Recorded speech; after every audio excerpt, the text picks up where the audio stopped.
All right, God. Okay, look, hey, everybody still there? We had to let's start it back on Twitch. It's got to be on both guys. we got a numero uno channel. We got what we call in the business. We call it the Bat channel. Now we're live on the A and the B.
Yeah, we're just chilling for a second, getting all set up and shit. Sorry about that. We took like an actual power hit. I may have hit a button. It doesn't matter. It's irrelevant.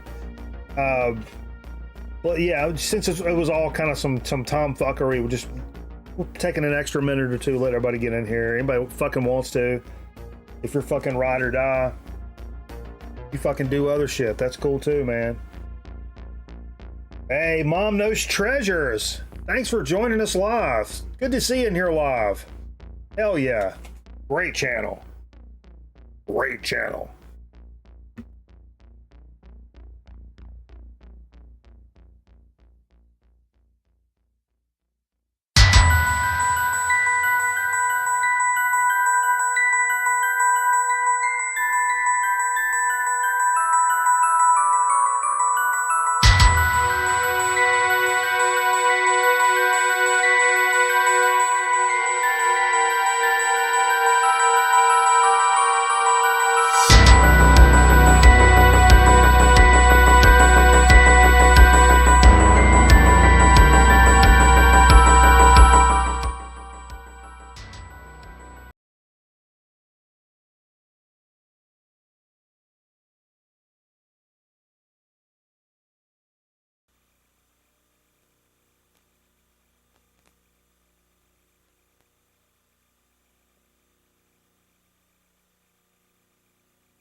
Warning.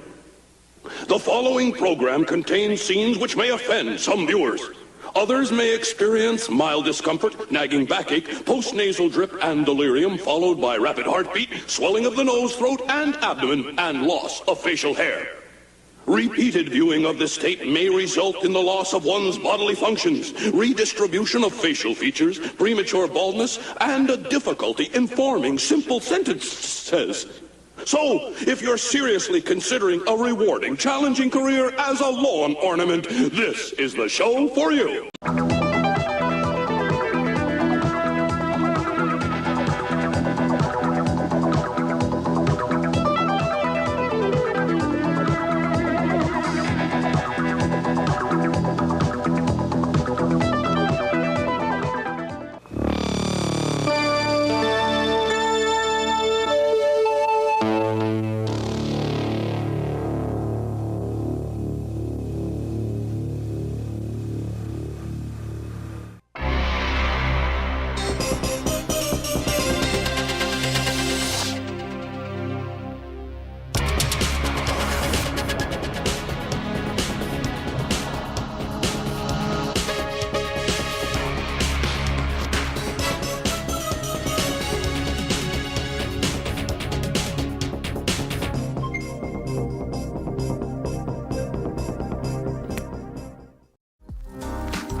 I said Mike's.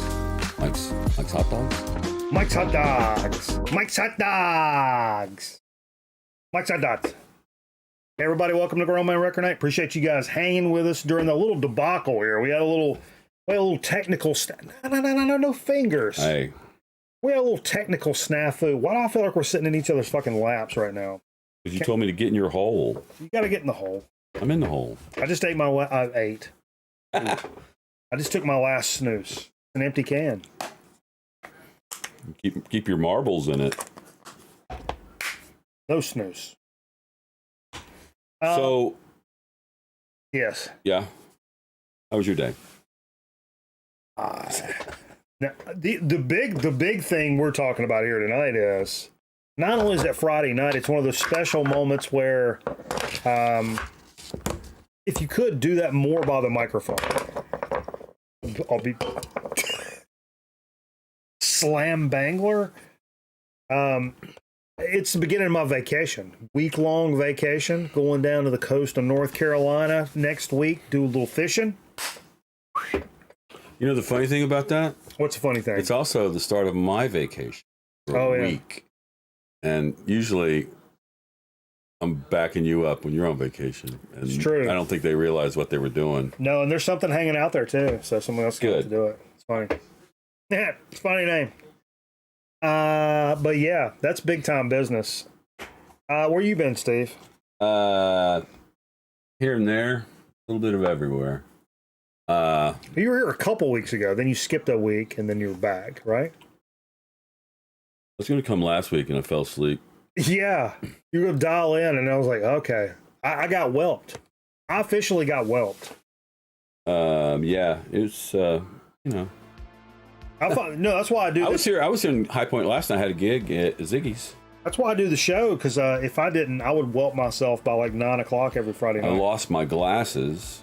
So I don't know where my glasses are. I've got a backup. Oh, you didn't find them? I did not find them. Such a grown man conversation. I lost my glasses, but there was time. Did you scream that aloud? Have you ever used aloud in a sentence like that? No. I just did though. So number one, razor sharp.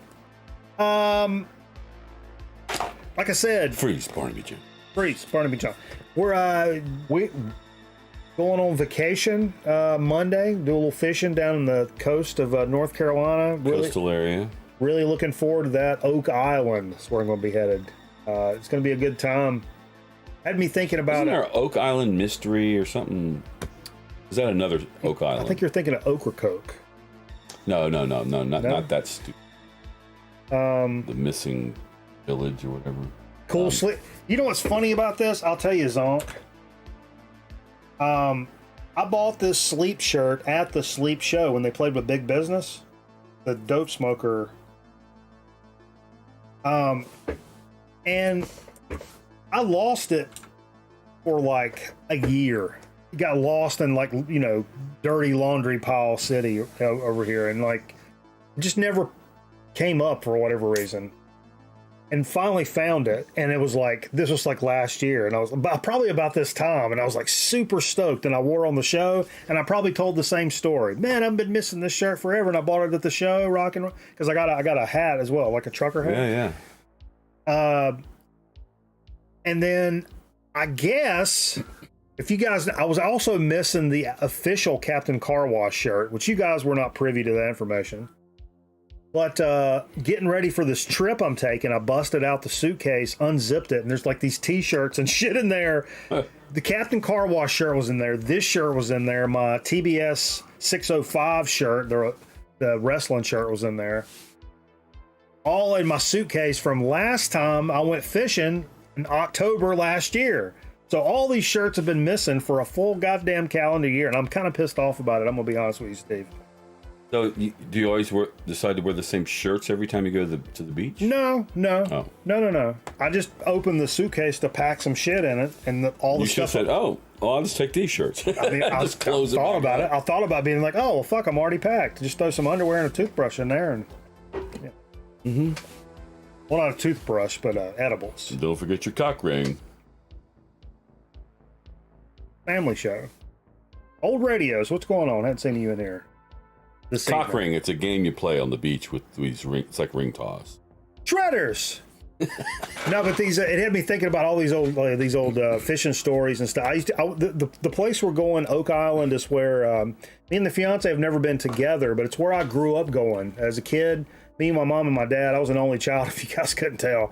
We all went down, and I would get a week off of school in October to go down fishing, and my parents would write me a note to my teacher and be like, "Michael's going fishing for a week. He'll be back." Boom. Period. That's it. They yanked me out of school. We went down and went fishing on the coast for a week. But so it's going to bringing back a lot of memories. Stuff's changed and whatever, but it reminds me a lot of fishing stories. Are you going to get emotional about it? Possibly. But I remember my dad telling me this story with this old boy he used to fish with down there. There was this one bridge in the intercoastal waterway that they would fish off of and do really well. And he would meet this guy down there. He lived down there. So, my dad and this cat are fishing together on this bridge, right? And all of a sudden, this funeral procession comes by, right? On the bridge? Yeah. And my dad's buddy takes his hat off and holds it on his damn shit. And as the funeral, and just stands completely still like a soldier and shit as the whole funeral procession goes by. You used to stop and get out of your car.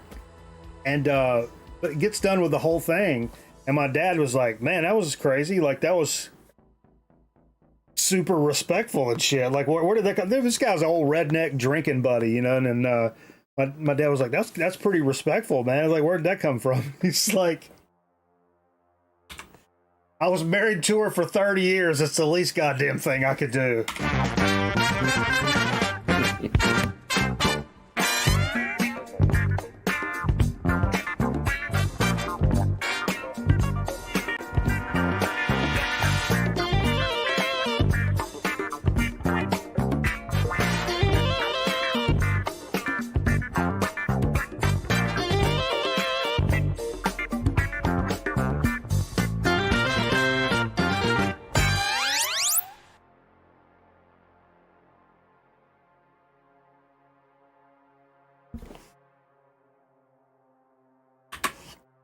All right, folks, we're back live here on the internet. Camera's a little off kilter. I'm kind of pissed off about it. Batman. You want to level it? Mm-mm. Level it up. Let's give it up for Steve, everybody. Back in effect. I'll do this so nobody can see, or you want everybody to see your moves. But it will. It's careful. Move to shower mode. Careful. It's goes all over.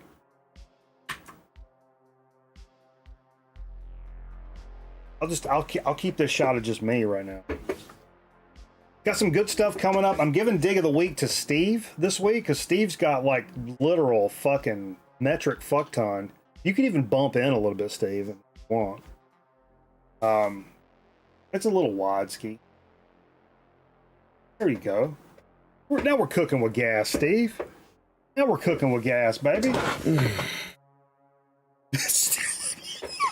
I think it looked good, and then you sat down. I sat down and like, whoa, wait a minute. You made everything tilt again. No. I think that means you're overweight.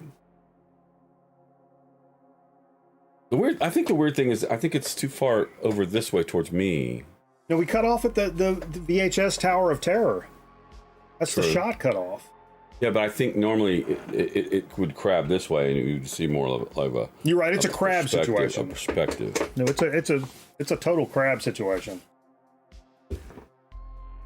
Will you be eating crabs? I'm not a big crab. I mean, I like crabs. Hey, my friend Jim Sickler, the guy I was doing the video about. Oh, JS. When he was when he traveled with the. Who was it? Might have been Ringling Brothers. One of those early punk bands. Anyway, Cramps. Might have been, but he got the nickname Scratch because he got the crabs. He got the crabs foot. Hey, Beat Stylist. Oh, Sean's up in this mug. We're talking about you earlier, man. Mm-hmm.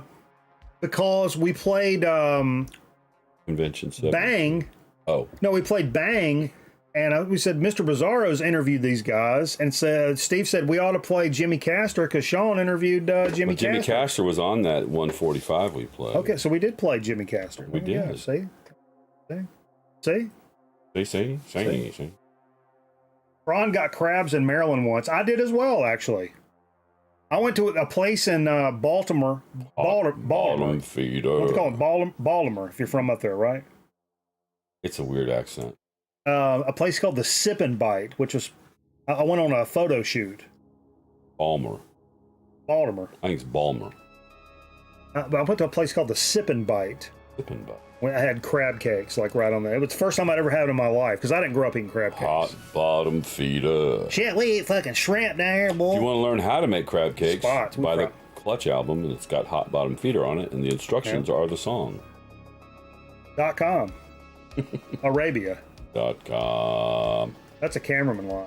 .com Arabia. Sounds like a camera. Yeah. Baltimore?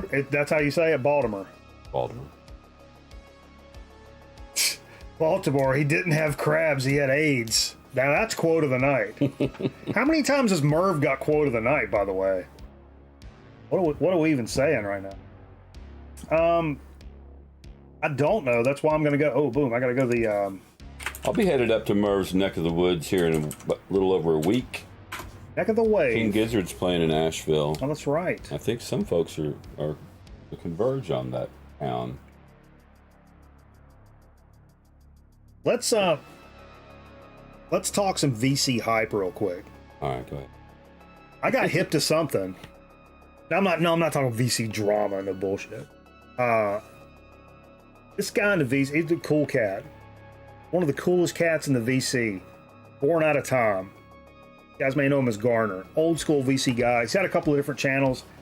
Came back, but and he plays the coolest fucking 45s. But now I'll meet up with singles, right? Plays the coolest like garage 45s, or as Garner would say, garage 45. He's got the coolest voice ever. Garage 40. But anyway, I knew from a community post from Ryan Kidd that he's going to start writing for Garner's zine that he does called Born Out of Time. And I'm like, wait. And he's like, oh, if you want to jump up on this or whatever, like just email him or whatever. And stuff's out of order. But no, so I subscribed, and he sends out these, they're like the old school, like punk zines. That's one of the covers right there. It's Underground Magazine, and I don't know these, I'll be honest with you, in the vein of Bad Trip, Kicks, The Ugly Things, I have heard of that one. Lost in Time, I've heard of that one. Made by the fans, for fans of wild garage, lo-fi, surf, rockabilly, and punk rock. and really cool stuff. If you want this, I think all you got to do is email Garner. But for some reason, I feel weird putting his email, even though it's kind of out there. I don't feel comfortable putting him on blast right now because I don't want to be inundated with stuff. Maybe that's what he wants, and go to Ryan Kidd's channel on the community tab, and he listed in his post. I'll put the blame on him, so I don't get in trouble. So I don't want to do nothing I'm not supposed to. Put the blame on him. But yeah. Really cool stuff, man. It sends out not only some zines, but some MP3s and stuff to kind of accompany the stuff, like showing up in your email. It's fucking killer, man. It's a really cool, it's like an old school vibe, and I really, really dig that. Is anybody in this area going to see Iron Maiden? They're coming in about a week and a couple of days. Only us if we go. I think Aaron's going. He's asleep now. Well, don't wake him up. No. Was JFC involved in the Raleigh shooting today? There was a shooting in Raleigh? Was there? I don't know. I did see an email from one of the producers about teaching all the young producers about mass shootings, so maybe there was something. Oh, I kind of wonder, why did she send that email? Maybe that's why. Beaver, when are you getting to and leaving Asheville? Good question. I don't know. Okay. Back to you. I would like to get there in time to maybe. I haven't been to the Moog museum yet. Oh yeah. I want to go. I want to go play in that room. Yesterday. Yeah. Did Jay eat at Chi-Chi's tonight? And I do know that the singer from the band that opened for us last night. There was a good '90s band called 90 Weight. Apparently, the singer grows his own mushroom. Oh. So I think that would be really good at a King Gizzard show, don't you? No? On a pizza pie? Of course. That sounds good. I like mushrooms on a pizza pie. Pepperoni and mushroom is so that would staple. that would probably extend my stay in Asheville for a while. Yeah, like 6 or 7 months. Down in county. Was that Buncombe County? Madison County. That's Buncombe County, yeah. Buncombe. Buncombe. It's spelled weird. That's how I see it. I say it how I see it. Yeah. Buncombe. And now up on the tee, Chai Rodriguez. Well, we'll see you guys next week. No. Hey, what kind of turntable are you rocking, Steve, right now? What's your go-to number one turntable? You know, that one I got from Jay has been rocking real. All I had to do was like clean it up. The JVC? I think so. It has sometimes. It's a classic old school turntable. It's a 3345. Yeah, classic old school. But sometimes I'm playing 33. It just starts. It spins up to 45. It has some kind of weird thing going on with that. But I just kind of wiggle it and gnarl it. But actually, the other table downstairs is the original Kenwood that I had when I was in high school that I got at the Base Exchange. And it still works. It still works great. Are you much more inclined toward like classic tables and stuff versus like a modern thing? I'm not a big whatever guy. The one upstairs is that USB cheap shit Newmark that I got. Both your shit the bed right now. Do you go looking for like a vintage table, or do you go like buy a brand new table from? Like I would probably look for a vintage table. I think I would. I would go see Jonathan. What do you guys do? Are you guys vintage turntable guys, or are you guys like, brand new out of the box? Because the reason I ask, and let me know, but Project, which is one of the good basic modern table, they've got this new series where it comes with like a package and it like all matching in color and shit. Does it come with that big table? It's not the table. That's why that adds too much to it. I don't like the ad. I mean, I like the ad, but I don't like it. Because they kind of lead you. It's a new colorful audio system, prepackaged, comes in one of 6 colorways. That's a sneaker term. Mm-hmm. Colorways. That's a very sneaker term. For all my sneaker heads out there. Jay's a sneaker. Where? I'm a mediocre sneakerhead. Jay's a dabbler sneaker. The debut Carbon EVO turntable. A Bluetooth equipped amplifier, and a 2-way monitor speakers. Got some cables and shit like that. It's a pretty nice little pack. This would be a good package to get like a young person or somebody that's like fresh getting into, they ain't got nothing. Right. That also is gonna fucking be streaming Spotify and shit anyway. What's the price range? I didn't see that actually. But call. Yeah, call for pricing. But it's funny because I got the kid Audio Technica AT120 or whatever, and these same Polk reference speakers that we use here in the studio, and it was a modern, like brand new Sony 2-channel amp, which was not expensive. It was like a $80 to $100 like 2-channel amp. Mm-hmm. It also had Bluetooth on it, so you could just like boom, boom, boom, hit your Spotify, and stream that to your same fucking setup. Which I think for anybody under 40, I want to be able to. I love playing records, but I'd love to be able to just like boom and hit Spotify too when I'm like cleaning the house or whatever. You know what I mean? There's times where you just want to stream some shit, and that's what I use to discover new bands. So. But anyway, it's a good thing. Let's see what everybody said. Thunder says Steve found my stack of 45s in the honey hole. I was wondering if maybe those were his. We didn't buy them. No. They're still in there. There might be one or two that aren't there anymore. But I mean, all those, the Beatles and the Kinks and the CCR and all that, I didn't touch them. I mean, I was like, these are cool, but I don't want to be that guy. Techniques with a Stanton cart, Merv. We did put that.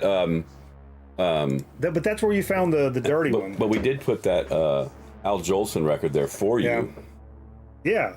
You can take with you. Mama. But hey, can I take a second? Okay. We are the official. I'll be right back. We are the official Hoobastank station. Well, we're sponsored by.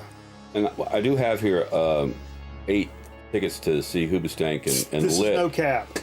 tomorrow night at Ziggy's, and you can be a winner.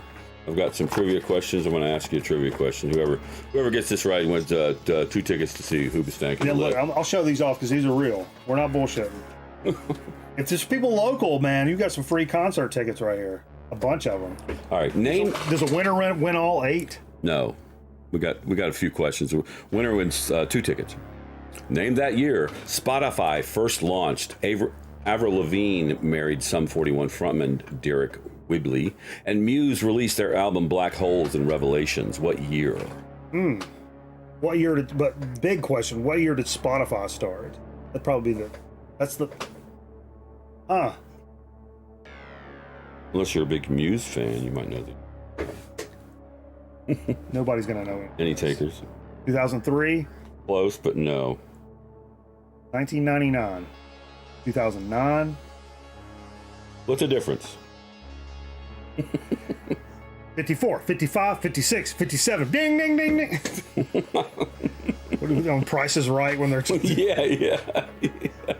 944, 945, 946, 947. 2000? No winners. 1946. All right, somebody ban Big Broly Bro. I'm closing it here in a second. The answer, 2006. Oh! I was going to say 2007. No winners. 2007 was my answer. I mean, if you win tickets, you'll be hard pressed to get your ass over here. I guess tomorrow night, unless you live in the area. No Hoobastank for nobody. Of course, if nobody wins, DJ Thunder, Shrimp Tide, any of you guys, come get these tickets. Local cats want some free tickets. You have to gift 10, 15, 20 subs to the channel, but Who? But anybody that wins. The stank. If you gift a bunch of subs, we'll give you Hoobastank tickets. Let it be known. Hey, that's our VC moniker, right? Sorry. I splashed the pot. You don't splash the pot. Why the fuck did you do that? Why the fuck did you do that? Zonkarino got it? Oh, Zonk did. Look at there. Zonk did win. And he is local. Okay. Zonk, man, you want tickets to Hoobastank? We got a winner, folks. They will be sitting outside of Mike's front door. You are not allowed in. The only VC channel to give out Hoobastank tickets. Hey, folks, let it be known. 100. You know, coming out today, and I saw. Why don't I have a beer or drink? I don't know. We should do a shot though. Okay. I'll keep talking. Not a problem, Steve. Actually, I saw Michael 45 RPM doing going to do a shootout of these two things. I'm not normally into stuff like that, but Japan is such a fantastic band, and this was released today, which I think Steve has this record. I was going to play some Japan that Scotty sent us, but this Exercising Ghost, which is a compilation from '84, and I guess Abbey Road did like a half-speed master of this stuff. Now, it is pricey. This shit's like up there for money-wise, but apparently it sounds pretty damn good, and it's just a killer album in general. Focuses on the material from the first two studio albums, Gentlemen Take Polaroids and 10 Drum. It's got some variations of songs and shit like that, and it's a nice little repress. It's a good band. And it's funny because if you look at like what Japan looks like, it's they're such an underrated band, I think. I don't hear a lot of people talking about Japan. Now that there's like an audiophile thing, everybody will be talking about Japan. But it's not a band you would hear otherwise, you know?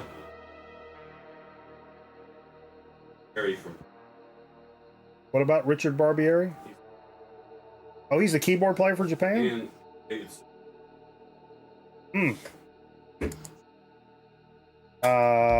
Yeah. Good stuff. I mean, I'm not going to pay $50-$60 for it because, you know, I'm just not that cat. But, hey, check this out. You know, we're big, especially as we're getting close to Halloween. Been watching some scary movies and shit. We've been doing some on Wednesday nights over here. Be sure to join us on Twitch for some movie time for Scaretoberween. The series we're doing all month long on Wednesday nights. We're watching some really, really bad and funny shot on video horror movies and stuff. It's been a lot of fun. We watched Wood Chipper Massacre this past week. Awesome. Totally killed the we watched Blades the week before, which is a trauma film, which also sucked, which is not shot on video, to be fair. It sucked, but this past one was fucking awesome. Anyway, we're big John Carpenter fans here on the show, and I guess today released I didn't even know there was a reboot of Firestarter. Did they? You know, have you ever seen the reboot of Firestarter, Steve? Fairly recent. This is a soundtrack that came out. Nice packaging, nice piece of wax, and jammed a good bit of this today, actually. And I have to say, I was a little let down initially on this. It sounded a lot more...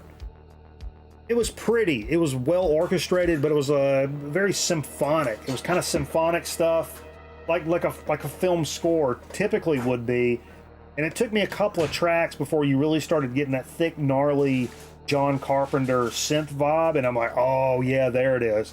So there's some absolute banger tracks on this, but there were some that were much more traditionally scored, in my opinion. They just had they were dark and, you know, creepy and shit like that, but it wasn't like some of the just fucking stand on the synth stuff that you would normally hear out of Carpenter. But anyway, definitely cool. What you drinking on, Steve? Like a Moscow Mule? Moscow Mule. Oh, in a copper cup. In a copper cup that I stole from a local bar. Well, so they got whelped.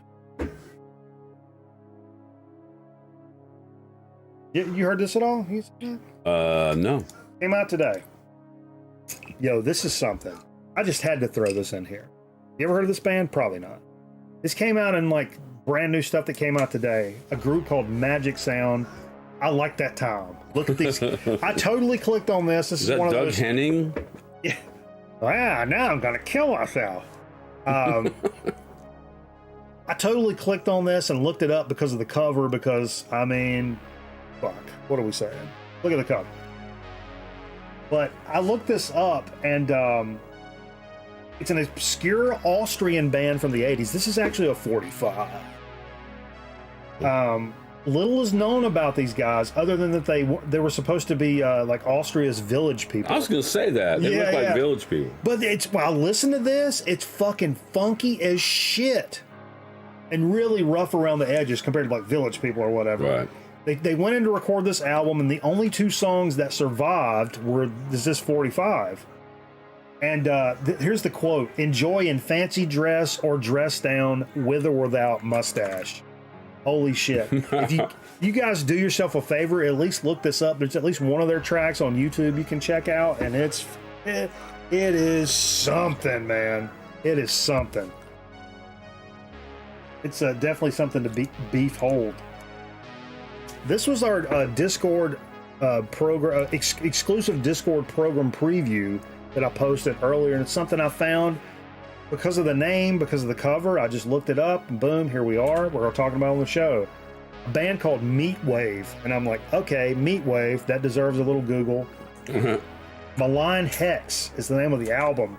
It's a Chicago band, a post-punk band. That's there's a great quote about this. Once described as a punked-up 200-mile-an-hour equivalent to Built to Spill or The War on Drugs, and it definitely kind of sounds like that. I think that the singer sounds like the guy from The Killers, and I don't mean that pejoratively. I think he's a fantastic singer, and this stuff it's really good. It's really good. This is their fourth album, and I never heard about them before. I have no idea about this band.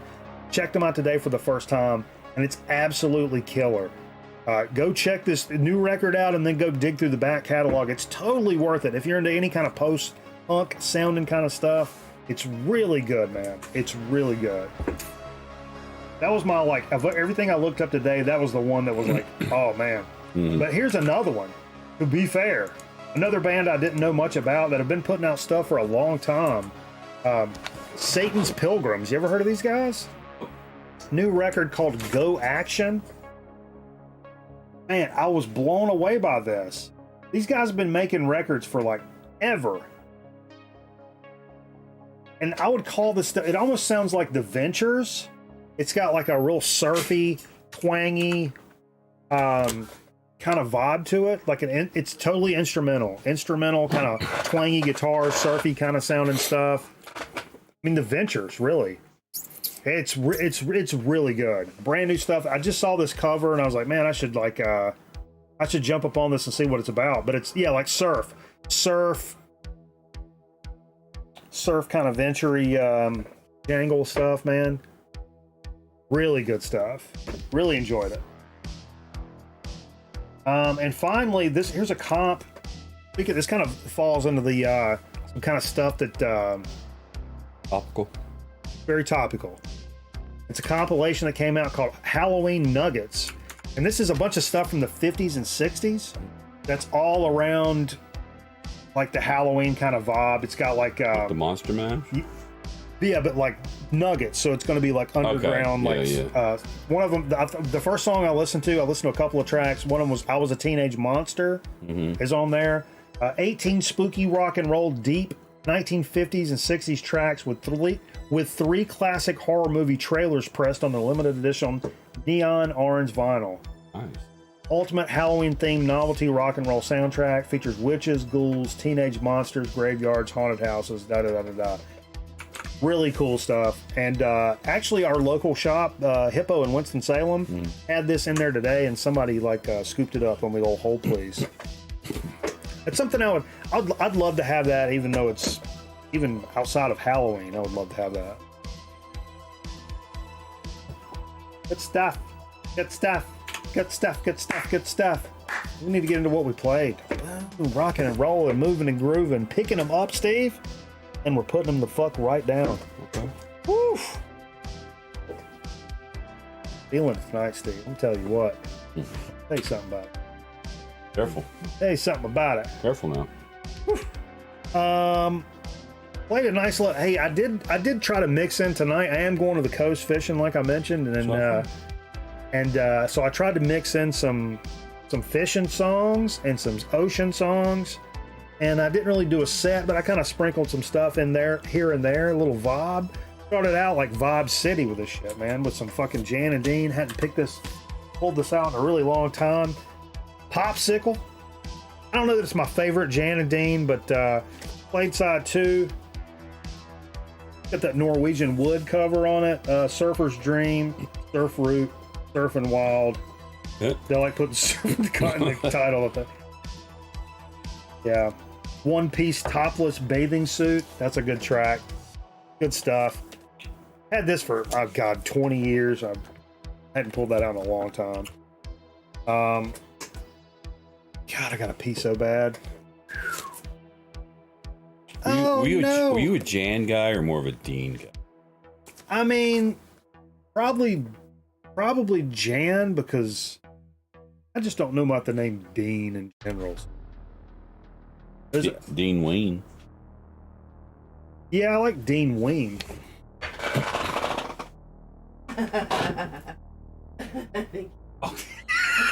Good job, Steve. That was really bad. Survey says Up until the end, it was good up until the end. that's what she said. I pulled this one out of the stack. I lamented that I have this guy filed in my jazz section, and that's really a misnomer. Eddie Cleanhead Vincent. Cleanhead's back in town, and it's a vocal record. It's more of like an R&B. It's from '57, so it's like that early rock and roll, late post World War II R&B. Do you think we can find a larger picture we could put on the cover? Yeah, killer record, man. Again, this is one of those I've had for absolutely ever, and we used to play it on the show all the time. But I'm thinking I need to file that more in rock and roll than I do in like jazz. I don't think I've heard this. Oh, you have. Back in the day, Cleanhead's Back in Town, the title track, you'd recognize it if you heard it.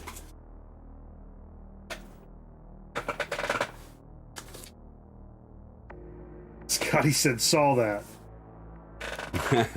Steve, can you tell us about the show the other night? Last night? Your last night show? Yeah.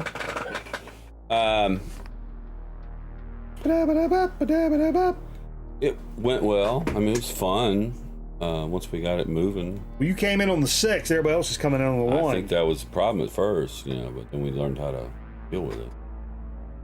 But I think we now I think we have to find a new drummer because he refuses to play with the guitars. After fucking up again. Drummers are like toilet paper, dude. Yeah, I know. We had 7 of them. One of them twice. Ledneck, I think we were up to 4. Keep a comb in my back pocket. Comb, you say? It's been a while since I kept a comb in my back pocket. Fucking greaser over here, son. I'm doing this like, hey. Here's a record. I talked about this. I had the great opportunity to revisit the folks on the Man Cave of Doom. Monday night, was a guest over there. Had a lot of fun. Greeno and George and Vance was up on there as well. Vance is a regular now. And Metal T was up there with me, and we were talking about the state of record collecting today. It was really the state of the. It was a state of the vinyl union, right? It was a good conversation. We had some frank conversations. You know Frank. Yeah. It was a good time. But one of the records I talked about in there, and I thought about it, I've not played this record in a really long time, man. And I picked this. It's a reissue. Overdrive. Metal Attack. I love that. Yeah, it's such a oh yeah, Laz showed up too. It was good to see Laz. Hadn't seen Laz in a while. This is a repress. I think there was originally one, 82, 83. I don't remember. I don't want to pick up my readers, but the repress is on some clear shit. I bought it used. $10 for this guy, and I was kind of all about that. I bought that along with a lot of other records at the same time. It's one of those, I was maybe a little more hyped about the other records I bought, so this one kind of got shoved to the wayside, and then it got shelved, and then I was like, completely kind of forgot I bought the record. Stupid. 350th. Only 350 of those? Yeah. Well, I'm a millionaire. That's it. I mentioned that this is kind of on that same vibe, man. I bought this a few weeks ago for 99. This was an actual like Goodwill dig, and I've got tons of Venture records, and I found one I didn't have. Venture's a go-go. This one is I played this on last Saturday night. We were just like watching football and hanging out and stuff. I put this on, and I was like, God almighty, is this a great record. They do a lot of, it's all covers. And of course, it's because it's the Ventures. But the Satisfaction, that one's good. The In Crowd, Wooly Bully, Louie Louie. Those are all like bangers on this shit. I love the Ventures and what they do with covers and stuff. It's always a good time. It's a great record to put on like in a good chill session, or if you're having like people over and like, you know, depending on who you have over, you don't want to just be like, all right, man, putting on some King Diamond. You know, people may be like, okay, what the fuck are you doing? But man, I think everybody can kind of get down with the Ventures. You know what I mean? Especially doing covers and stuff. Clear pressings are your least favorite, Eric? I think they're cool looking. My problem with clear pressings, oh my God, because I have trouble with this anyway. Because this is me a couple of weeks ago on the Hydra sessions trying to cue up a record. Black, by the way.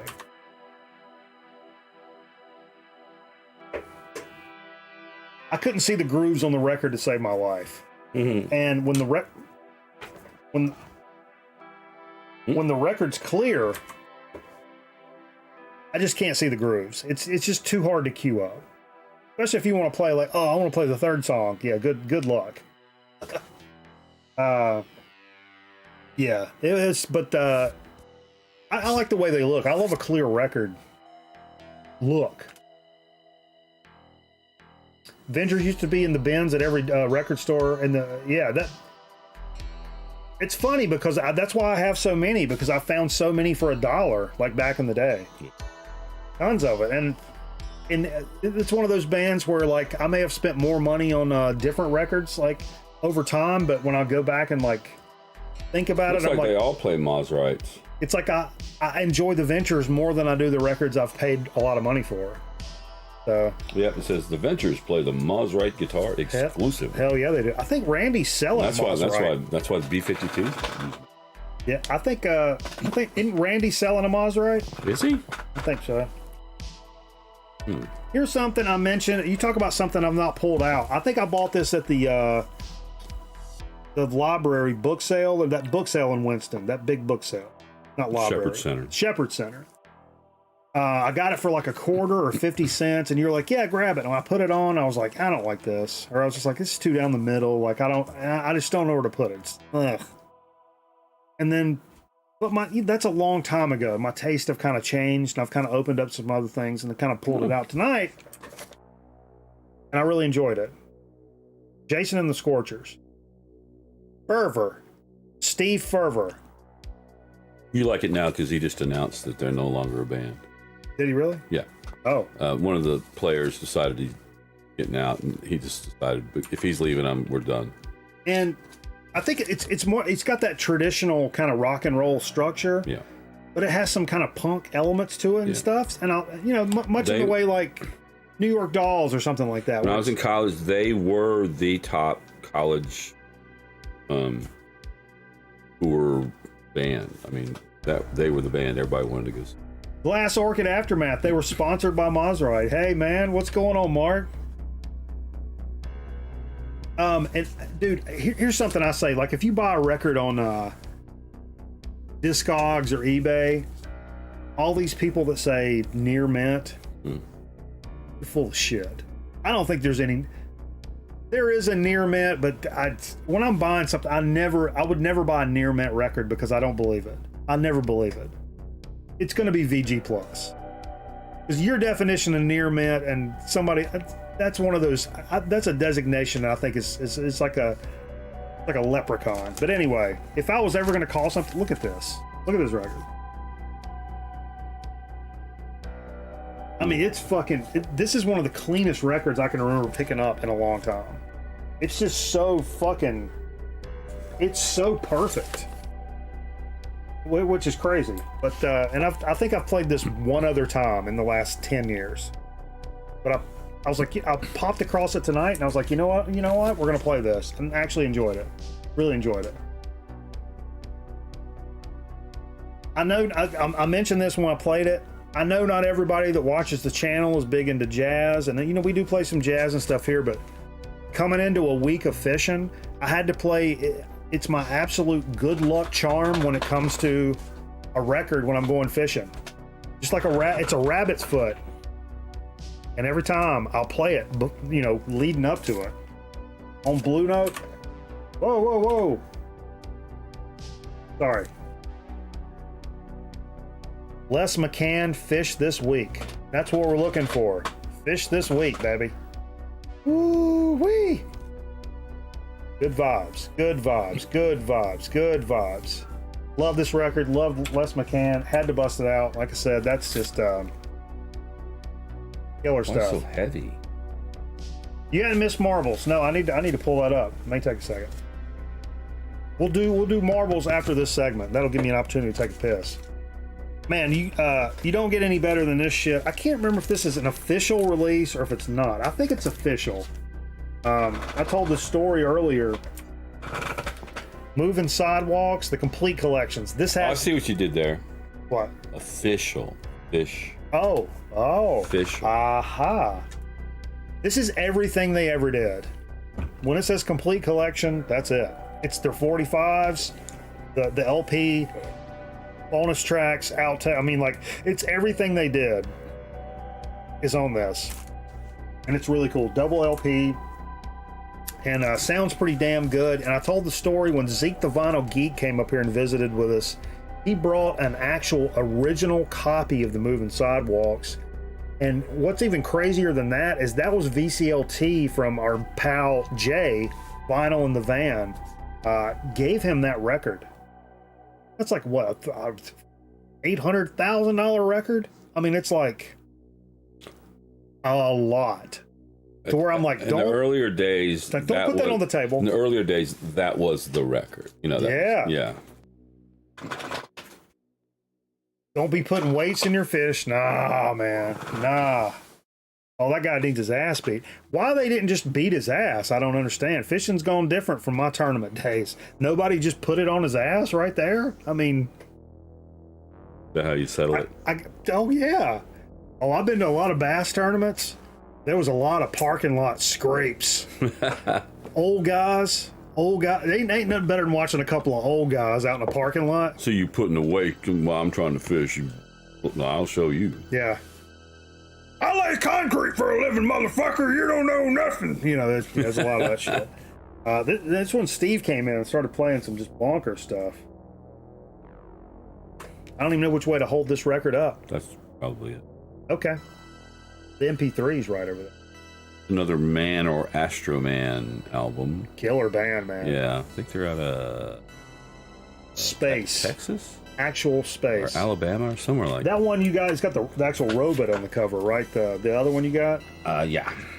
That's the one I know. I didn't know this one at all, actually, but fantastic. I didn't either. Stuff. I just came across it at Hippo. I really like that other one, so I'll pick up this one. Hell yeah. Also, that was a local dig. Yeah. Hell yeah. It was used? It was in Greensboro. No, not used. It was okay. New. Sweet. You pulled this out. We started doing a few like kind of one-offs. You picked this up. This is actually a dig of the week for you, actually, isn't it? Actually? Yeah, I actually got that today, but I just really wanted to play it. It's the original version of Elvira. Elvira. Dallas Frazier. He had a small hit with it, I think. Look at that hair, boy. Before the Oak Ridge boys stepped in and took it over. Papa, I think mow. He's using your same dippity do. Look at there. There you go. I ain't got no dip. It's all grease. Chicken grease? Sweat. There's a song on Mohair Sam. Uh-huh. Been rained on. Damn straight I have. I'll have to listen to the rest of this album. I didn't want to play the whole album because it's a dirty copy. It's a lot of whatever. But when I came across, a lot of talking about fucking and stuff. I won't buy that. No. Oh, not that kind of dirty. It's dirty, like yeah, scratchy. Gotcha. Noise. Pull this one out. Little flesh tones. Yeah, I wanted to play this. This is the one when I was digging with Scotty. I passed on it, and then I realized that was their debut album. And I was like, "Hey, Scotty, you don't mind if you're in the neighborhood, go back there and pick that up for me." And he sent it to me. IRS label. Around what year? You don't have to nail it. 80. That early? What? 86. 89. Don't. 80. 2004. 81. What? Yeah. Wow. Yeah.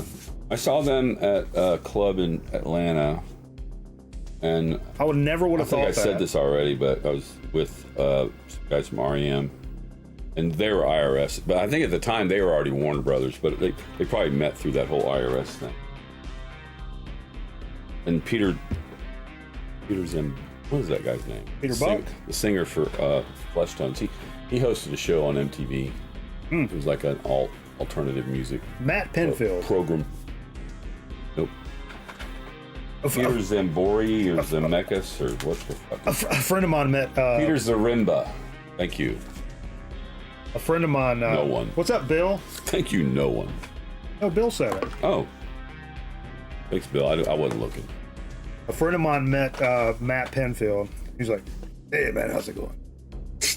And he was like, "Ah!" He was like, we were like in high school or something. Pulled out my OG copy of Nothing Shocking. Because I had to hear Ocean Size, man.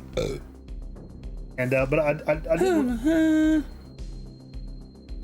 Yeah, and so this a lot of their stuff is ocean themed. You know, like there's a lot of ocean themes in James Addiction stuff, especially this album. Or mountains. We listened to Up on the Beach. Mountains and oceans. And Ocean Size. Actually, we had a day. We listened to that whole side. I just wanted to hear those two songs, but once we got kind of going, I was like, it is Jane's Addiction. You can just keep going if you want. Killer stuff. I picked this up, like I said, it was an OG. It was used for 15, but it was like several years ago. I would love to have done that. Yeah, you know what I mean? 100%. Oh, this is Steve pulled out a little 45. This is just sitting on my cat hair carpet Yeah, down so here. this one, I actually picked it up because I thought the B side was the A side. This is the one where I was all funky bud. I was like, "Oh, funky bud, that's cool. I'm gonna buy this." But it's the A side is actually why this record exists. It's called Convention 72, and the Delegates. This is what you call a break-in record before sampling. People think it's a precursor to sampling. It's far from that. But you know what it is there's a DJ, I forget what city. Oh! He was approached by some record moguls, and they said, "Hey, we want you to promote these songs by making a song within a song." And so he played all these reporter parts and tossed to another reporter, and then they would play a clip, as a quote of. And what I like is this one has some really killer music on, like Jimmy Castor. Lots of Jimmy Castor. It was like 4 or 5 samples. There's a lot of funky stuff on That's not the same label, so I don't know. Mainstream? I don't know Mainstream, but Castor is on. Yeah, no, not that. So I assume that all the artists were probably on the same company, because the record moguls were the ones going, "Hey, we want you to do this." I'm sure it was their music they were trying to promote. I get to do something cool, Steve. I think this is before Mr. Jaws. I get to do something But cool. it wasn't the first break-in. There was another guy before them that did it. Oh. Nebulous Prowler just gifted a sub to Bill. Mm-hmm. So I get to hit the sub bell. Thank you, homie.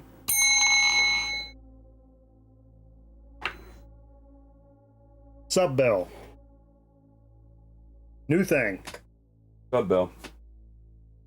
Oh, this was an absolute monster, dude. Monster. What a record this is. Yeah. 1972? Yeah. I believe. It is. I think, man, holy shit. This is their second album. And it, like, I think they're heavily influenced by Sabbath. And somebody even said he's got the meter down of Yep. Ozzy. And Bizarro interviewed these guys, I think, a few years ago. I think it's on Bizarro's channel.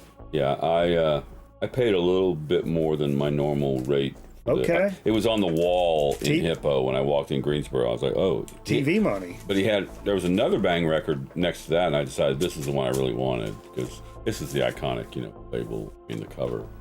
Yeah, oh yeah. Killer. That's the one I've seen, but I didn't. We call this pop art, kids. I didn't know it. Yeah, I love pop art. Especially the back cover. Text pop art. Oh, that's awesome. That's the Bang. See, that's the barrel of his gun. Is it a gatefold?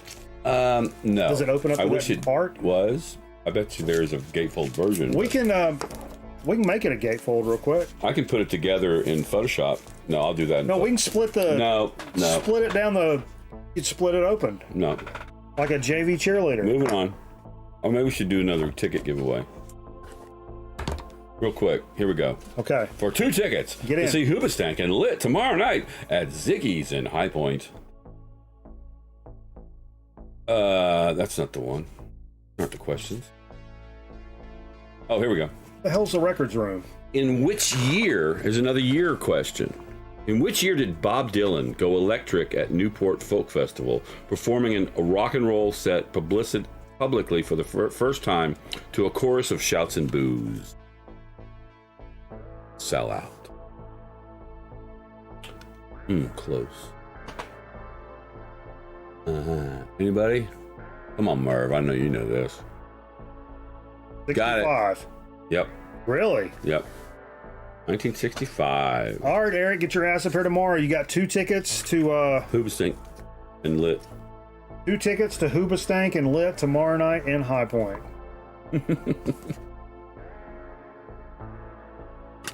Can't make it. We'll send them down to you. How about that?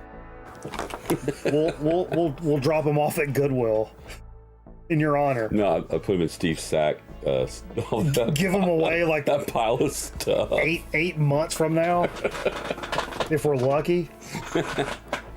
Oh, that's funny. We'll keep going. Hey, how about that? That'll all go out by the time Ragnar gets his. Yeah, I had to pull some stuff. I was looking for something to put in there. Still looking. I'm trying to do something. Sure. Some awesome VCLT last week from our pal. Speaking of Nebulous Prowler, not only is the fucking nifty gifter, but the nifty gifter. Merciful Fate. Merv was busy soldering. Damn right he was. He's working on a mini disc player. What the fuck are you doing, Steve? Merciful Fate. Don't Break the Oath. Another repress on some fantastic looking wax here. Woo! This is a monster. I love this record. I know this record because Jay owns this record. He used to bring it over all the time. Hey, I've got a question for Merv. I'm not good at soldering, but I've been told by my bass player from Leadneck, who is one of his big hobbies now, is working on guitars. The key to good soldering is actually spending a little more for good solder. Oh. Is that true? Yeah, one thing I will tell you about solder is a lot of people try to solder very, very small parts with really, really big instruments. We have made this mistake before trying to fix things here on the show, where it's a very small circuit board, and they make very pinpoint solder irons, and we've used the big fat head thing and just went, and it would just glob it all over the whole fucking board. That's not how you solder. The key, which I used to think, just because if you don't know anything about soldering, you would take the solder and put it down there and put the heat on it. But apparently it's the opposite way of doing it. That's correct. Yeah. All right, back to the show. Well,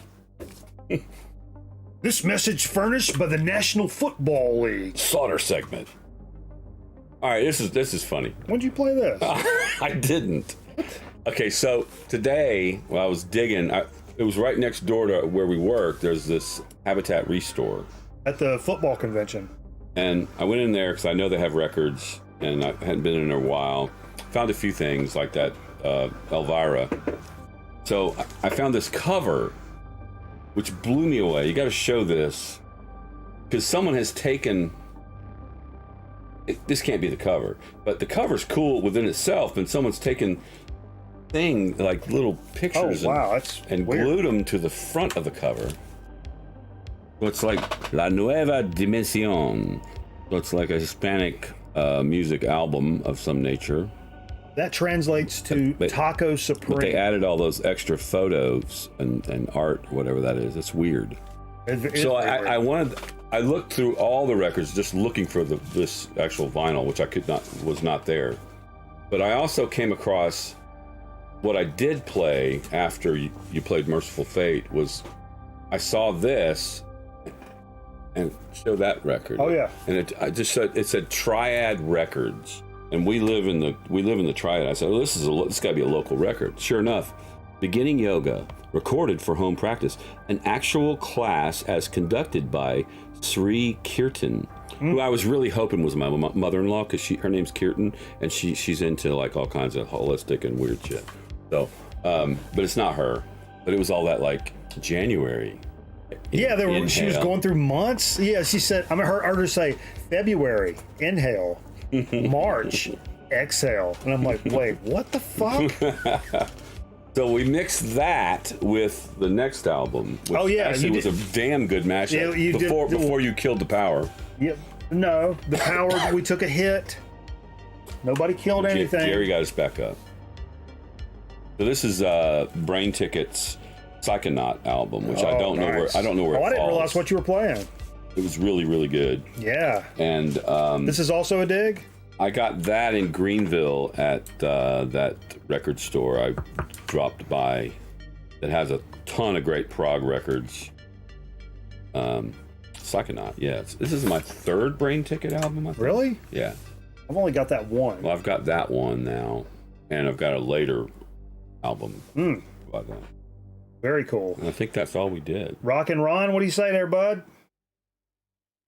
Play some marbles, or shall we do Dig of the Week? No, we should do marbles so I can go take a whizzer. But I still got to pull it up.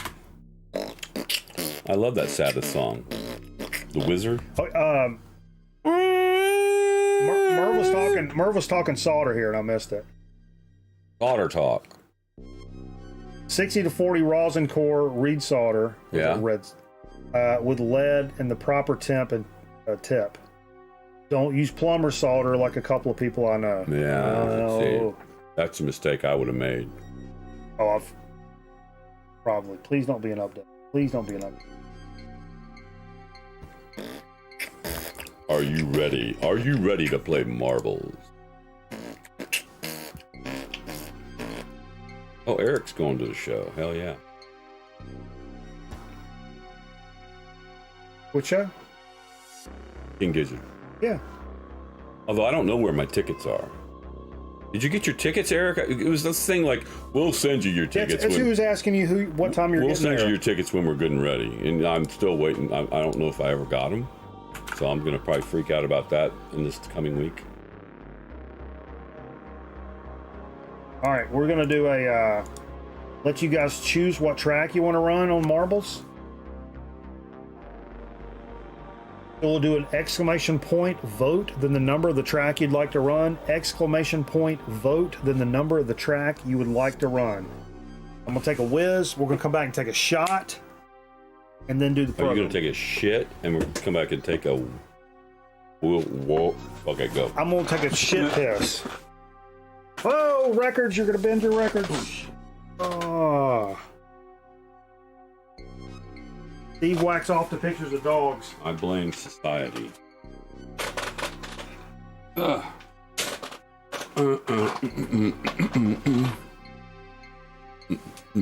So,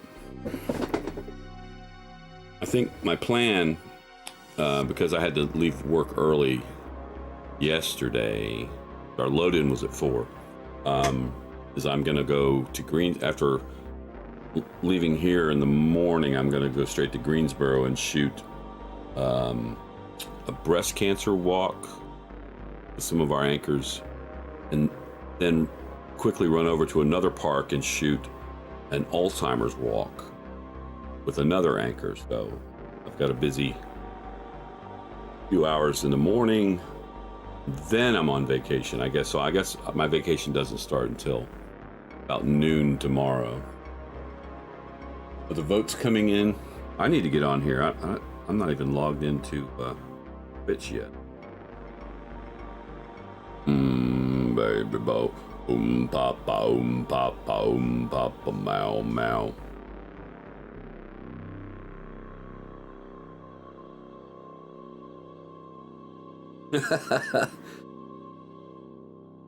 Yeah, usually after gigs, I do a lot of yelling and screaming. My voice takes a downturn. So that's why I'm down here now. Well, people calling you Rather than up here. You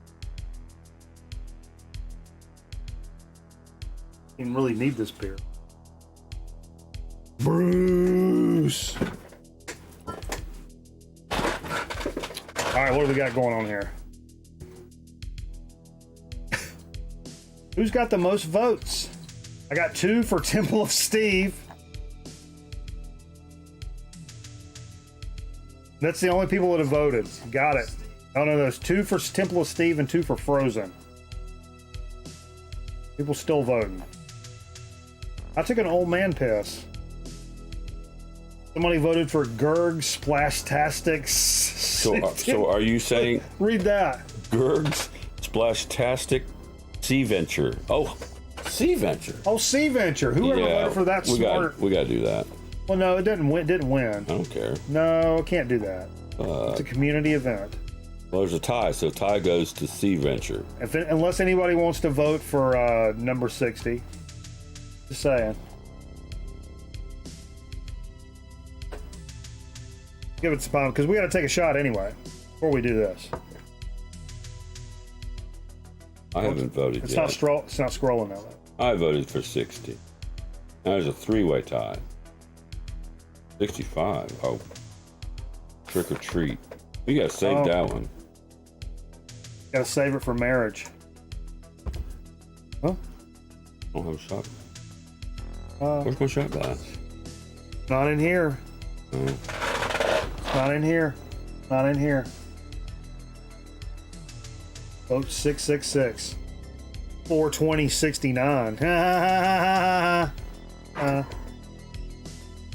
Don't get the tickets wet.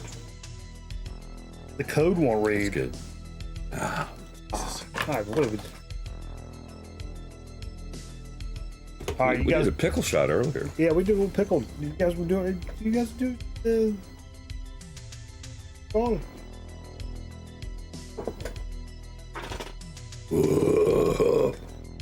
Oh, mine still tastes like pickle. Me too.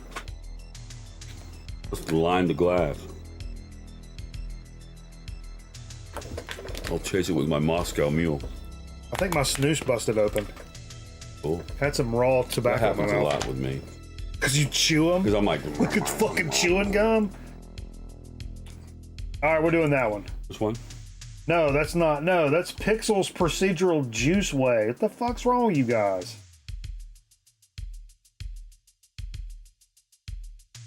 We're doing that one. Exclamation. Exclamation point play. Exclamation point play in the chat, please, to get your chance to get up in here. Oh, look at this one. This one looks neat.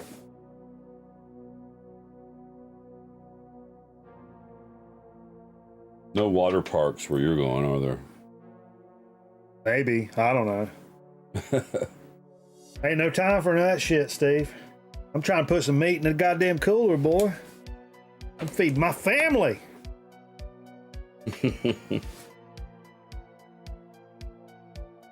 I tell you what does like where we're staying like doesn't have like a full kitchen and shit, because I love to like catch my fish and cook them like then, but Beyonce had the idea. I was like, why don't we, because I was like, oh, we could bring a hot plate. It was like, man, you can fuck up a hotel room in a heartbeat with a hot plate.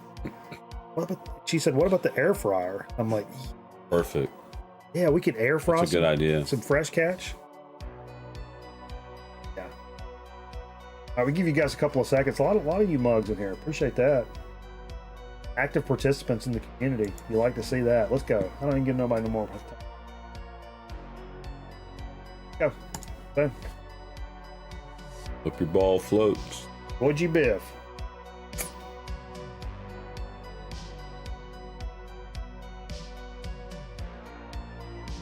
What are you doing? No. Comes everybody. Oh, a lot of like green guys. I don't know.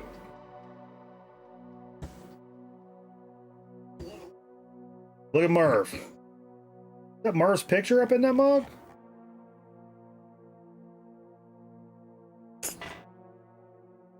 It's hard to follow people in this one. Oh, the shark's mouth. Man, was that a dolphin? Yes. Oh, wait a minute. Wait a minute. You've been passed. Nope. The drop. Ooh, made the drop. I like this. Scotty's over here. Scotty's taking another route. He's gone yellow. Scotty's looking good. Look at that picture of Scotty. It was all yellow. Scotty's a good looking dude. Look at that. That ain't Scotty. That's Scotty. I've seen him. That's him. Nebulous Prowler. Oh, stalling up though. Stalling up. Joseph stalling up. Oh no. Communist. Getting your balls wet. Who will make it through this?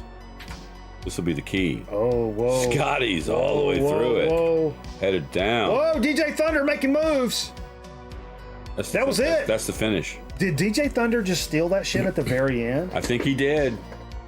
Are you serious? Well, you got to pull it out of your sack. That's what you get for stealing his 45, Steve. I think he should get 2 tickets to see Hoobastank. Oh! Oh! Yes. And he could go. Oh!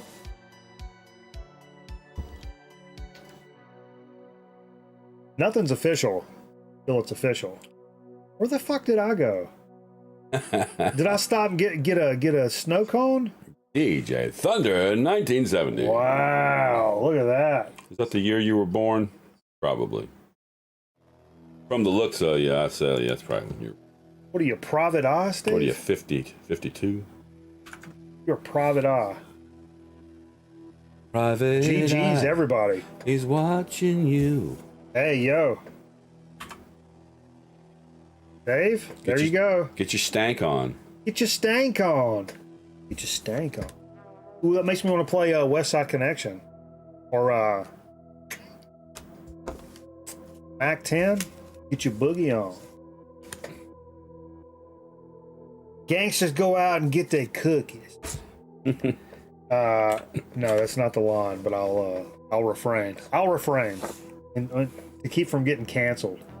GG's, everybody. Got married in 1970. Okay. Said Merv. Not Dave. Merv got married in 70. Merv said that. You called that Oates phone number? Dude, I'm telling you, it's programmed in my phone. The Hall & Oates. Calling Oates. Yeah, the emergency Hall & Oates phone number. Yeah, we've called it on the show here a couple of times. Good stuff. Always alternate between Maneater and Private Eyes. I think they might be Giants used to have Dial a Song. Yeah, call, but I mentioned that this week. I don't think that's active anymore. No, it's gone. It's gone. Mentioned that. All right. Let's get into Dig of the Week. I'm giving this whole Dig of the Week to Steve. Really? Yeah, I ain't got nothing. I did buy some records this week. Actually, I'll mention it. I bought a couple of can't remember. Real Gone Music had some of the Black Jazz label stuff for like $11.99 an LP, and apparently the stuff sounds pretty damn good. You got 15. And ordered a couple that I took some blind stabs on because the LPs were cheap. That'll be coming. So excited to share some stuff from. Hopefully, maybe it'll be waiting for me when I come back from vacation. Stuff from the Black Jazz label. There was something exciting that happened yesterday while I was in High Point preparing for my gig, but we'll get to that at the end. Yeah, Merv's got a memory, boy. He said, yeah, that and the payphone in Elizabeth, New Jersey. Mm-hmm. That's true. Remember that? I had that number from that payphone that we used to call all the time to try to get somebody to answer it. Yeah. We'll start with a Flat and Scruggs. Nice. The original Foggy Mountain Breakdown. Hell yeah. Never go wrong with some Flats and Scruggs, man. See a lot of this stuff around these parts. Yeah, a lot of people across the country have tough times getting stuff like this. I think it's Earl Flatt lived in Mount Airy.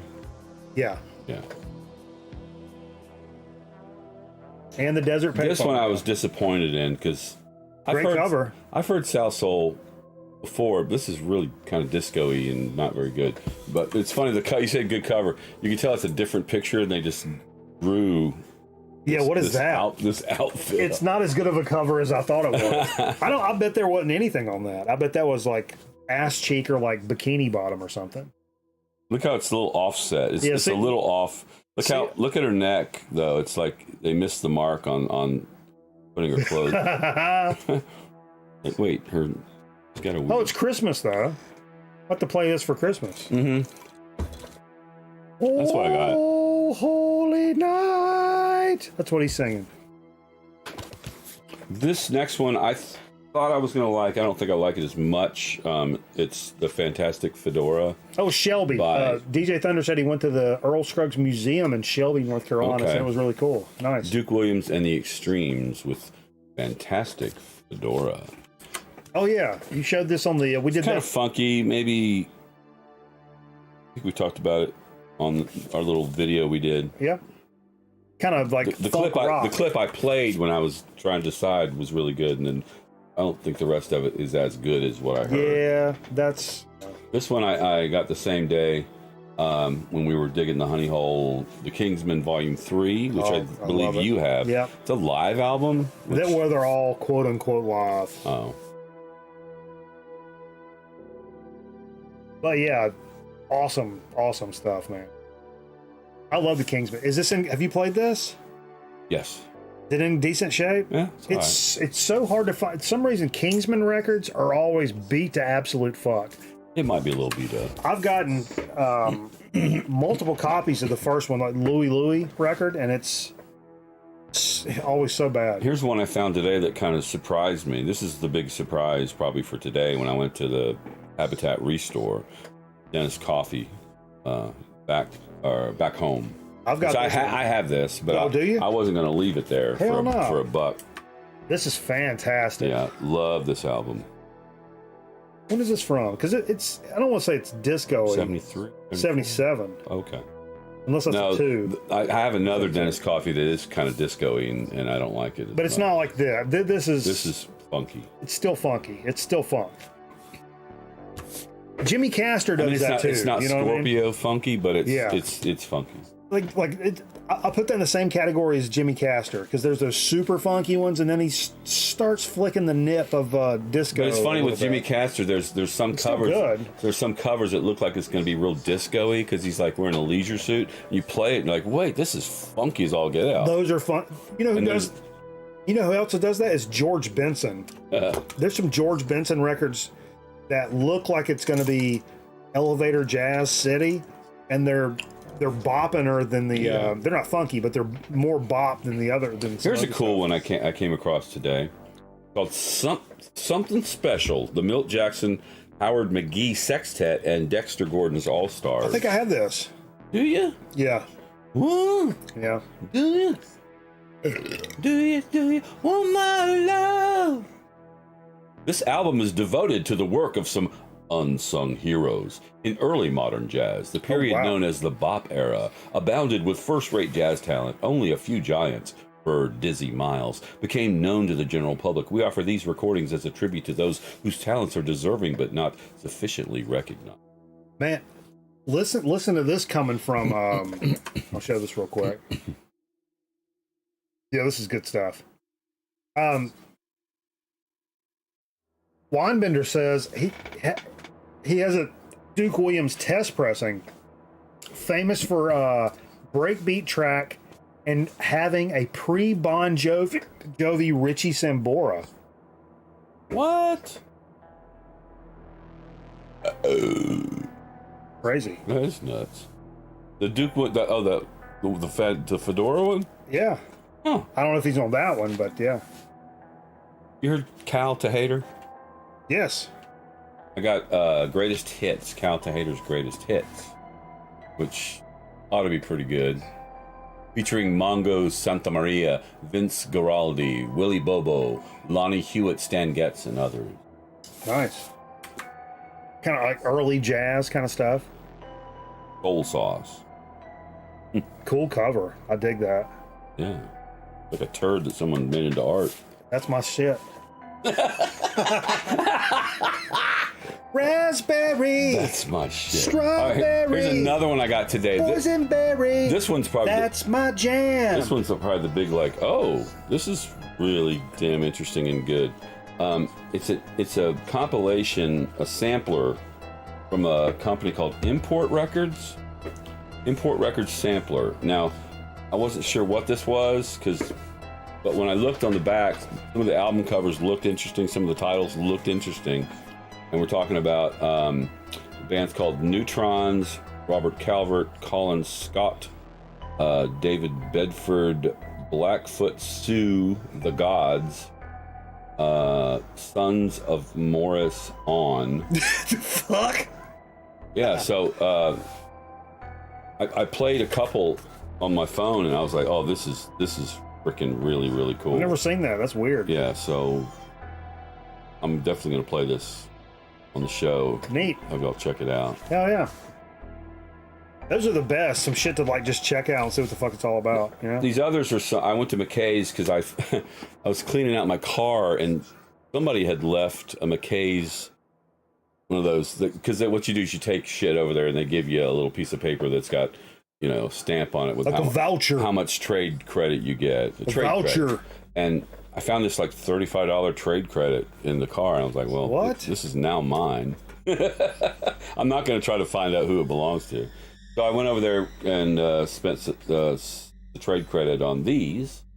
Missing Persons Spring Session. Oh, nice. Yeah, I'd grab that. Which I believe... what's on here? Oh, Walking in LA is on here. Walking in LA. Ah! No more walking in LA. Oh yeah. Look at that cover. Look at that cover. Here's one everyone should own. The wee man Rick Derringer, an all-American boy. Rick Derringer. Rock and roll hoochie coo, my friend. Did somebody say keep on rocking? Not really.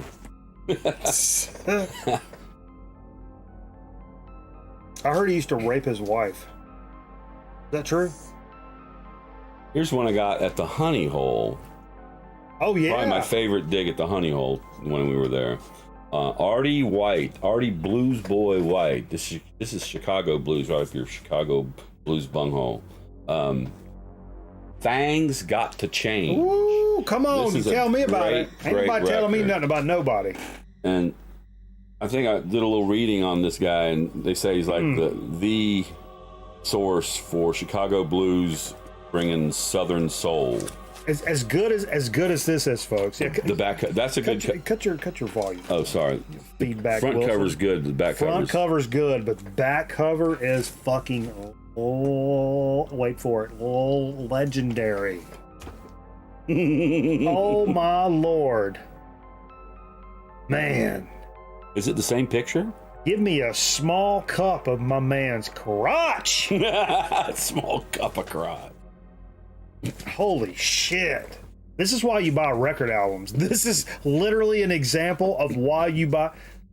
You ain't gonna get this experience with MP3s as much as I love my digital library nowadays, but you ain't gonna get that with an MP3. I like the ring. Look at the rings, though. Yeah, the ring's trying to pull your attention. You can't play guitar with those rings. No, the ring's trying to pull your attention away from. I don't know, man. You got two gold teeth up there. If I wasn't smuggling salami, I don't think I'd take a picture like that, Steve. Back to McKay's. Got another Slade album. Oh, that's very cool. Stomp your hands, clap your feet. That was El Cheapo. Yes. $4. It says scratch. Ain't nothing wrong with this record. And there's some really banging Slade songs on here. But then there's also these more like when I think Paul McCartney does like vaudeville kind of British vaudeville kind of songs. Oh, yeah. There's some of that on here, but and I'm kind of like, that's not what I wanted. But when I listen to the whole song, I'm like, that's actually a pretty damn good song. So yeah. It's a good record. Probably not my favorite Slade, but it's got a couple of really good tracks on it. Look at the guy's hair on the bottom right. That's pretty incredible. Did mom cut his hair? Jesus. Get the bowl. Yeah. Don't touch the back, Mom. Yeah, if mom cut his hair, if his mom was the mom on Gilbert Grape after she died. I think that Bob Boom's a big Slade fan. I must have like 6 of their albums now. Really? I've never seen any of their stuff. I just keep coming across them. It's funny how there's certain things that are very personal that only you find like literally everywhere. Every time you look, there it is. Yeah. I've got stuff like that, and other people have stuff that I just never see. I have that album. You do? I do. This is Fever Tree. That's your name, dude. I had to get it as Fever Tree. What year was this? 68. What do you know about Fever Tree? Psych Poppy? Would that be proper, folks? Psych Pop? Psych Pop? Fever Tree? Maybe. It's a Psych album, but yeah, there was that whole era of Psych, but it's kind of poppy. Yeah. If I remember correctly. I need to do some more. Oh man, hold it up. I'm sorry. Hold it up. It's a good cover.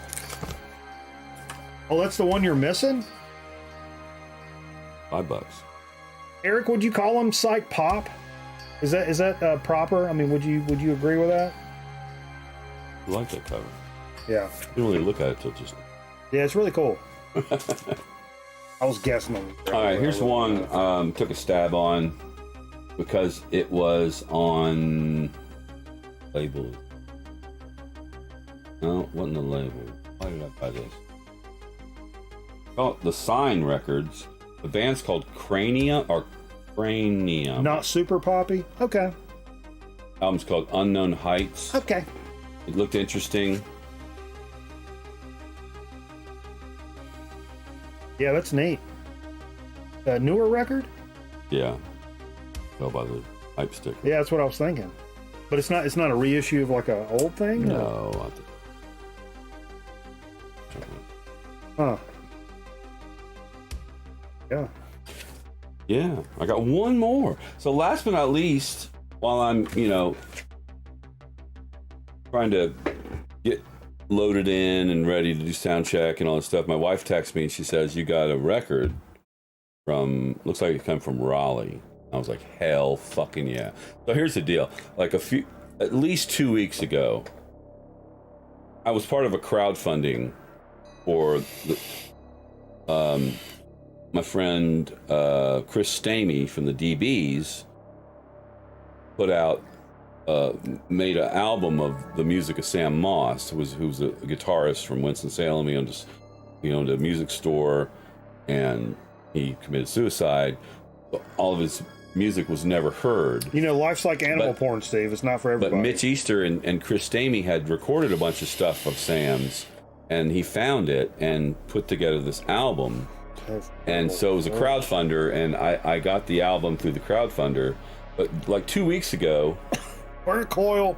Another guy on one of my Facebook friends who's a musician, he's showing his copy of the Sam Moss record. Double D. I've been waiting like 2 years for this motherfucker, because there was always these, delays at the pressing plant kind of thing.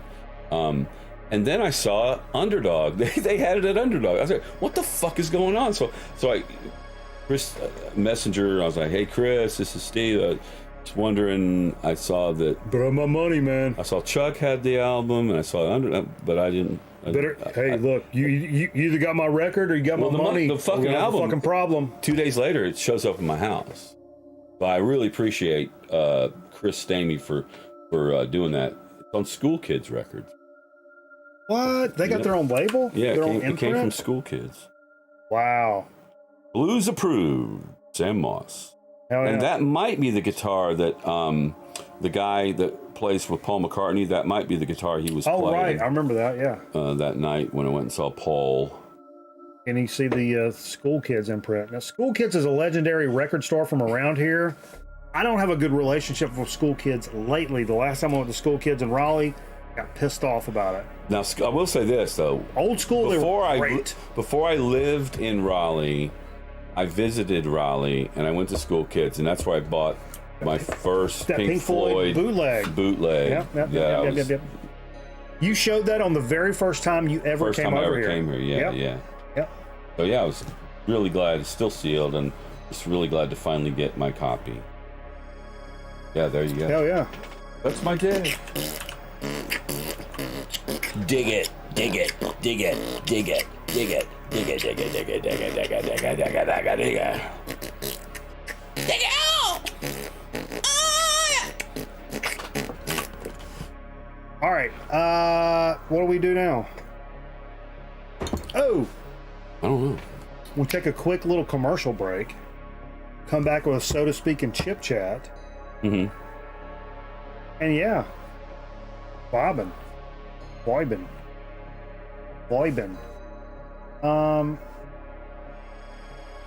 Yeah, we'll be right back with the So to Speak and Chip Chat. What are we doing, So to Speak and Chip Chat? You got stuff over there? You want to tease ahead? Do we tease ahead at all? We are going to do an OCS. We usually do an OBS sometimes. This is an OCS of something that I just want to see if it's still fresh. Okay. We'll see how well Pringles cans hold up. Gotcha. They are. It seems to be airtight, right? They used to be a lot more airtight because you could make a cannon out of that motherfucker when I was a kid. Now you can't. Oh yeah, now when you stomp on it, it doesn't do anything. It doesn't do that? Pops off. Oh Yeah. Maybe that's a safety. That's a safety measure. Well, no, it pissed off parents because they're like, "Will you please do something about these fucking cans?" Because we would be down in the basement, just like stomping, like boom. I remember, dude, we're in high school. Like me and Jay would go to the hockey game. Turn the little plastic, the waxy cups upside down at the end of the game. Here's everybody drops their cups and turn them upside down and stomp on them, and they sound like. You can hear across the auditorium, all the fucking idiot kids were running around just stomping on cups, making loud noises. Yeah. Anyway, we're already into Chip Chat. Yeah, we'll be right back.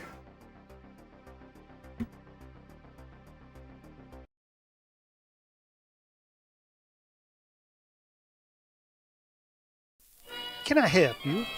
Yes, I have Amazon Prime and I'd like my free sub, please. No, I'm sorry, it doesn't work that way. You take your Amazon Prime, you link your Twitch account, then you get one free subscription to your favorite Twitch channel, like a grown man record night. I like it at Mikey Bananas. He a funny guy and a good looking too. Jay, not so much. Oh, I understand. How about some free soup then? Link Amazon Prime to your Twitch account and subscribe to Grown Men Record Night for free. You gain access to sub badges and exclusive chat emotes. Subject to credit approval, void where prohibited by law. See Twitch Broadcaster for complete details.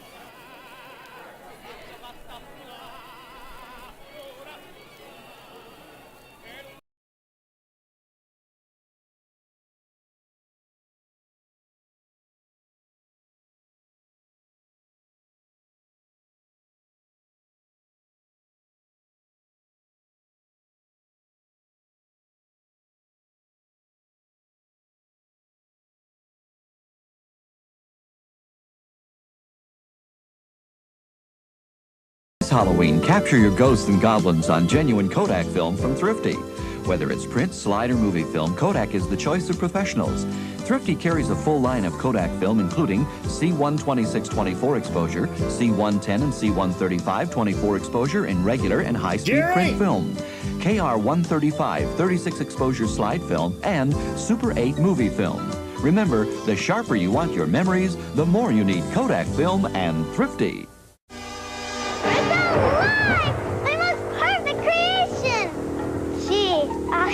Something about that face. Introducing Spooky Goop, horrifying monster makeup you make up at home. Spooky Goop's bubbling lizard lips, bat bones, and toad toes create a ghoulish goo that makes a monster out of you. Now that's a face no mother could love. Spooky Goop, spine-tingling makeup for Halloween or any unearthly occasion. I just had the greatest idea. Let's spend the night in the fun house. This better be good. It's gonna be great. Something is alive in the fun house. Something deadly. Something evil. I don't know what that thing is. Something that tonight will turn the fun house into a carnival of terror. The Fun House, rated R, starts Friday at a theater near you.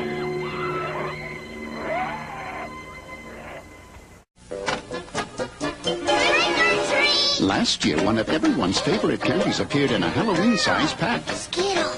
And word spread quickly. Is this the house that gives Skittles?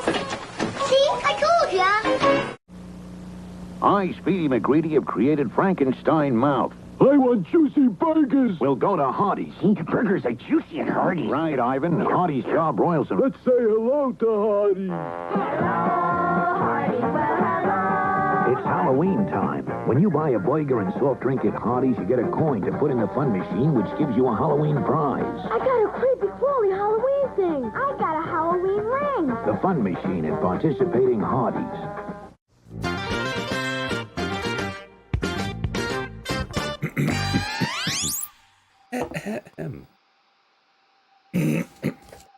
A ham. John Ham. A ham. Ham. Thanks, folks, for staying with us deep into the show here on Grown Man Record Night. Busting through record albums. Yeah. Hot topics of conversation. You know, there's one other thing I got today. Chlamydia?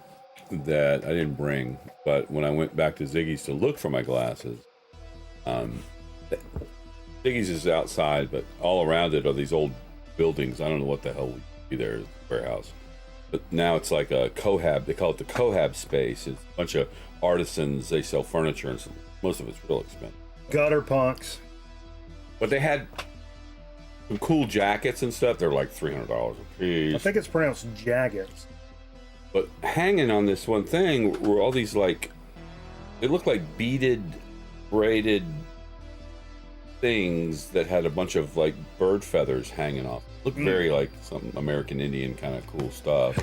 Look, at first I thought they had a bunch of headdresses, but they weren't headdresses. I'm not sure. Can do that. You could probably wear it around your waist, maybe, or around your neck, like a necklace or something. But I'm just gonna hang it in the man cave. I was gonna bring it, but I was like, I don't want anything to happen to it over here. Sorry. I think since I was 12 years old, roughly, I've had a dream catcher. That helped you? I have the worst sleep and the most vivid, crazy nightmare of probably anybody you know. So did you run the open? Are we gonna do no. So to speak? We doing the open? So to speak? So to speak. So to speak. So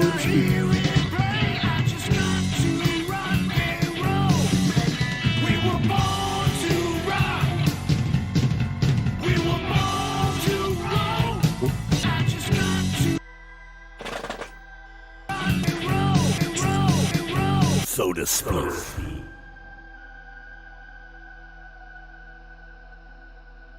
Okay. So what do we got for soda speak tonight? Well, I don't know if it's a soda. I think it's a soda. There was a while. We're going with soda. I think I was living in Savannah, working for Frito-Lay. Got into this kick about drinking like ginseng up. It was like a ginseng soda. Oh, okay. But I found this ginseng up grape. Oh, so it's a grape flavored ginseng soda. It's just kind of an upper, right? What? Upper?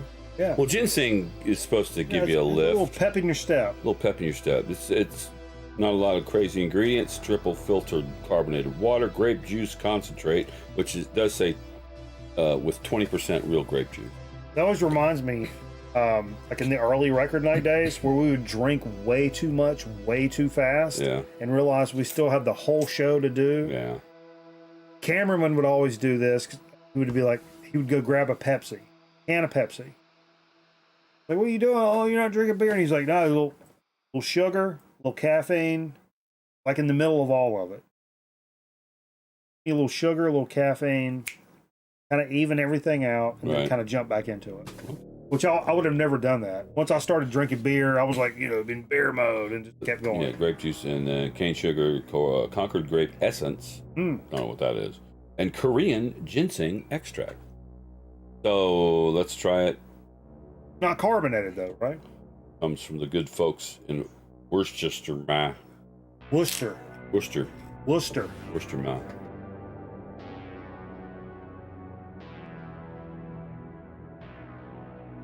Half a bottle of scotch will always help you sleep. Quote of the night. No, there's no carbonation.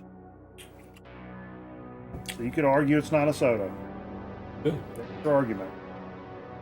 Why do we have to argue?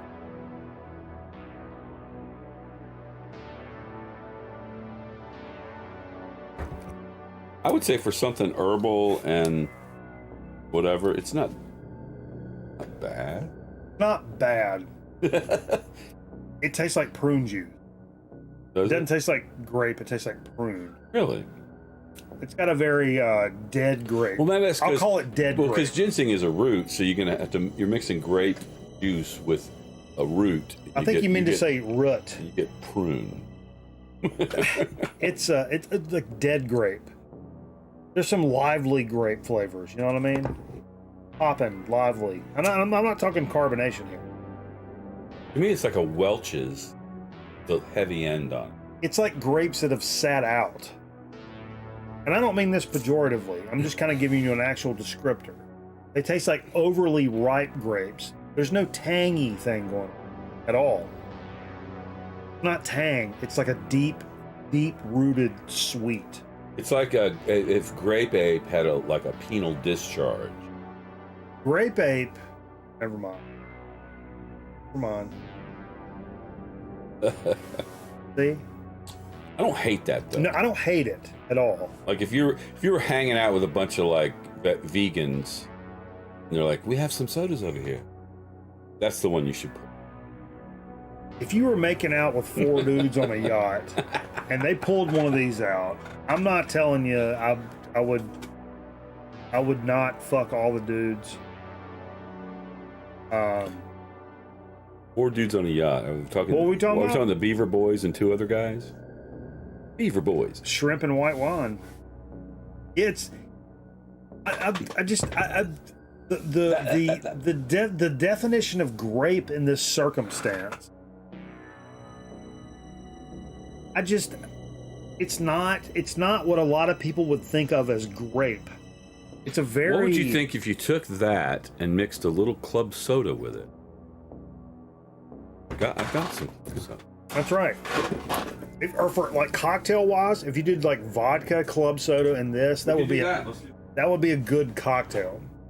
Because it's missing something. To me, it tastes like old grapes, overly ripe grapes that have been sitting on your fucking counter, which still are good. It's not like eating spoiled fucking cheese, but it's just like overly ripe, sitting too long grapes. Sweeter than it needs to be. And everybody loves a sweet grape, but it seems like it's maybe a little sweeter than it needs to be for a fruit. You know what I mean? Or mailbox meat. Boom. Somebody, Noisy Beast posted an emote on the chat there, some little black thing, and I just retched up to like flick it off of my monitor because I thought it was an actual bug. Being transparent here, Steve. No, you ever been driving down the road and you're kind of off in Never Never Land and you look down and you think there's a bug on your leg and you start slapping it and turns out it's just a shadow? You ever done that? Done that like 100 times. See that right there? See that emote? Yeah. What is that? I reached up there and did this. I really did. So look, this is actually the Rakia vodka. Oh. But I didn't want to bring the vodka bottle in the car, so I put it in this really cool. I think it's for you were going to make a balsamic vinaigrette. But that's great to put your liquor in there, and it's got this cool little pour handle, little top thing, and it closes when you're not leaning on it. The hump finger, what's up, baby? Let's How you doing, man? So we're gonna make us a little drinky poo. Okay. Got some drinks. I think we got to use the rest of it. Well, I mean, what are we saying? Shot of vodka. And some of this grape stuff. Is there enough of that? Purple, Oh, we got club. Purple stuff and Sunny D. No, wait.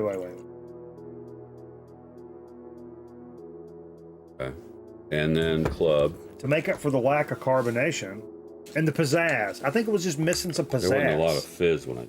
No pizzazz. They're old. Fizzing? Oh. A little bit. You lying motherfucker. That didn't fizz for fuck. It's just a bottle of water. It's a... Wait. No, it's club soda. No, it was club soda. Where? Oh, here it is. Oh, it fizzed a little bit. Is she pretty? Well, she can drive. Drive? Is she pretty? She's leasing a Corolla. $229 a month. That's something. Months. So here you go. Okay. So let's try this idea we just had, which is club soda, ginseng up, grape, and vodka. Okay.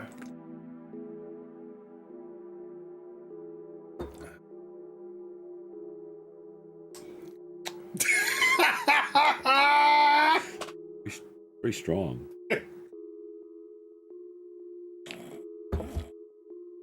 What do you think? It needs more fizz. Can we open that Sprite too? I mean, it's not gross. No, it's not the worst thing I've ever had. But it would have helped to have a nice active bottle of club soda. Yeah. Thank you, Publix, for dropping the ball. Fucking Nazis, man. All right. Oh, no, we got chip chat. Fucking fascists. Potato chips. How my mouth does dip. Potato chips. How my mouth does dip. Excesso calorious. Excesso. There's a lot of stuff on the chip, is what you're saying. Oh, shit. Papas. Look at that. Es delicioso. Oh, Sting City. It's...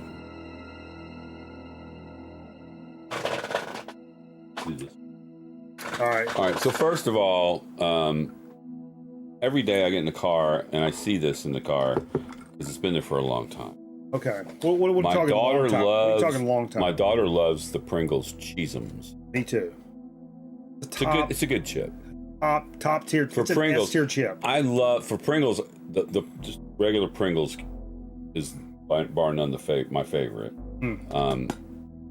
This one's, I think the salt and vinegar are my second favorite, but this one ranks up there. So this was in the cars. We went to Savannah. Go to Savannah. Early summer, midsummer. Anyway, been in the car for a while, and I just wanted to know. I was just curious. Is this?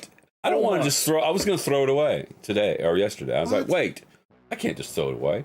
We got to go on the show and see if this is still good. You crush it up and put it on your spaghetti and meatballs, Steve. What are you crazy?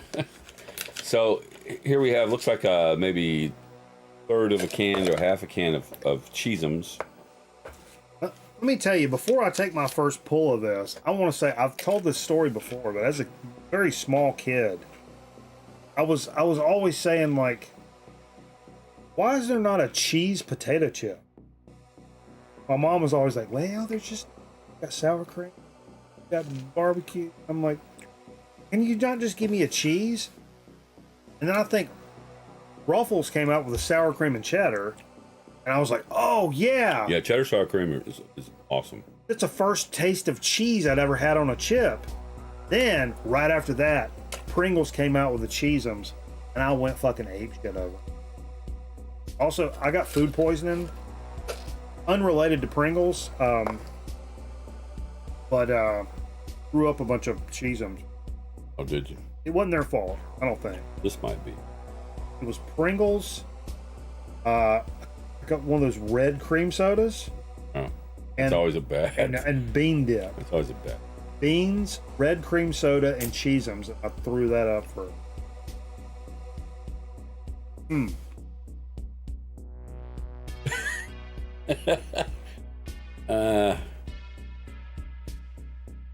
Yeah.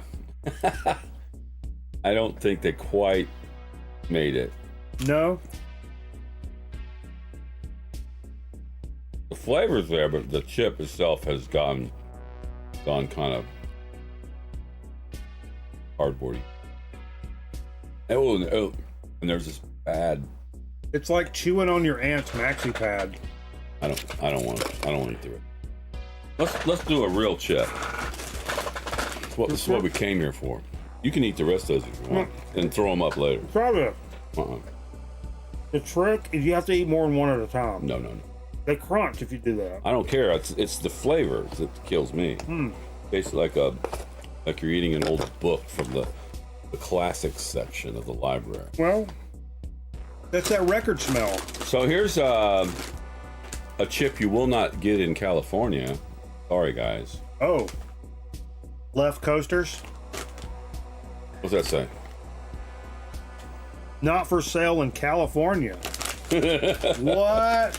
It literally says not for sale in California. Uncle Ray's. We love Uncle Ray's out here on the show. Oh, one of our favorites of all time.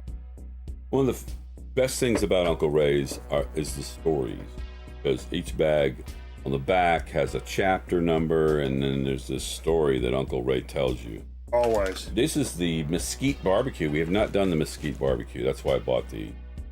And I really bought it for the story on the back. I haven't read the story, but the title of the story dragged me in. And you can see, here's the front. I'll show the front, just a baseline. But Uncle Ray, who looks like in his better days right here, on the back, always has a story. And this one is called Chapter 34, Moby Dick's Baby. All right.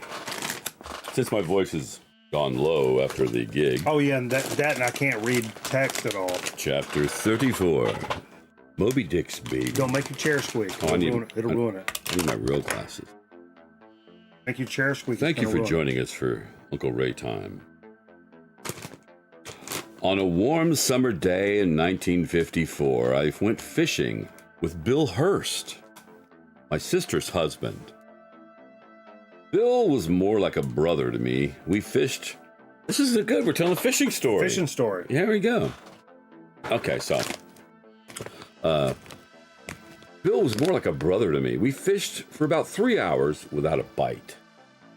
You know what that means, right? I do know. But then Bill, he got a bite that just about pulled him out of the boat. In what seemed like an hour, he finally pulled out what looked like Moby Dick's baby. In reality, it was a huge pike, a whopper. What's a pike? Northern pike. Thank you. Toothy critter, as we call them. Good eating? Bony? No. They're not really they're more of a trophy. Okay. Rather than... You can eat it. You can eat a pike. They get weighty? They're no walleye. You get them for the weight? Yeah, these are all Yankee fish. Okay, so back to the story. It was a huge pike. Just one bite and one fish, but it really made our day. Bill had a new Ford Fairlane. It still smelled like new. He had put down a lot of newspaper in the trunk so as not to spoil the carpet with the recently caught fish. With the rods and reels in the back seat and the fish in the trunk, we drove home.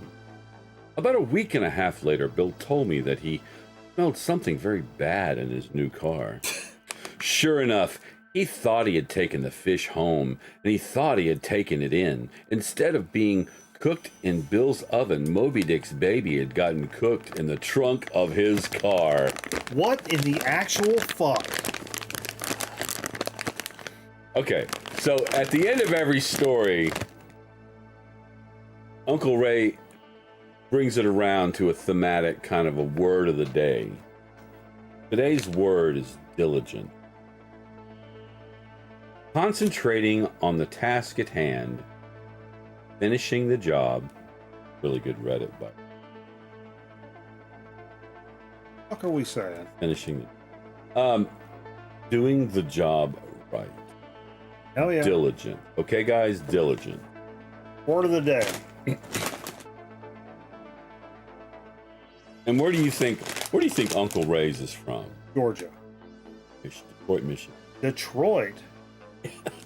Surprise! You telling me I'm getting sage advice from some goddamn Yankee? Shit. So this is a looks like a ruffled chip. Okay. But more like a maybe a Charles's chip version of a ruffled chip. They don't seem as tough as an actual Ruffles. Like dexterity-wise, they seemed a little. Actually, in kind of a good way. Mm-hmm. They kind of disintegrate. Mm-hmm. Probably not a great dip chip. Not a great dip chip. These would bust up. A lot of flavor. These would bust up, but look at the amount of flavor on these chips. I think they got a message from Rap Snacks thinking we got to do something about it. Lots of stuff on there. Then there are Ray Charles chips. Okay, Mark. Not bad. Damn old Yankee chips. Great flavor. Pretty good. Like one of those sweet barbecues. I'll tell you what, these Yankees can't win a war, but they can make a damn chip, can't they, Steve?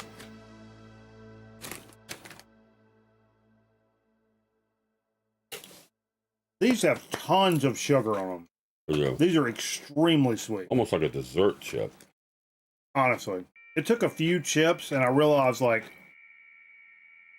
the spice palette thing kind of goes away really quickly, and you taste like sugar. Very much sugar. Like pancake kind of sugar. It's one of the sweeter BBQ chips I think we've ever done, actually. Yeah. Wow. So much so that I think the sweetness kind of steps outside of the barbecue flavor. It's almost too. I think this amount of sweetness can be a good thing, but I think if you're going to do this, you have to take the spice to the next level. So if you introduced like a habanero little kick, or not crazy, not a crazy amount, but something that takes the spice to the next level, has to counterbalance this, because this is too far in the one direction. And the ones that are heavily covered in are really sweet. Yeah, they really are. Yeah. But you could balance this out. Like, if you went and took some, like some cayenne, just like in the shaker, in here, I think that would kind of balance it out. You know what I mean? Yeah. Make your lips burn with some sweet would be really nice. You would eat less chips. Sweetness wouldn't be near as noticeable, in my opinion. That's one asshole's opinion, but good chip though, nevertheless.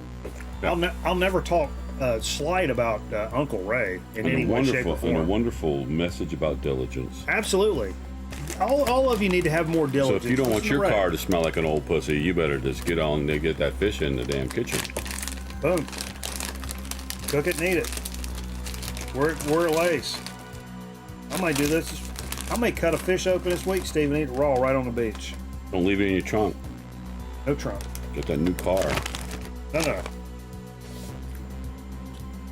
Hey, you guys want to go listen to some more record albums? I'm thinking about going over to Twitch and listen to some records. You guys like records? You guys don't follow us on Twitch. Some of our YouTube pals over here.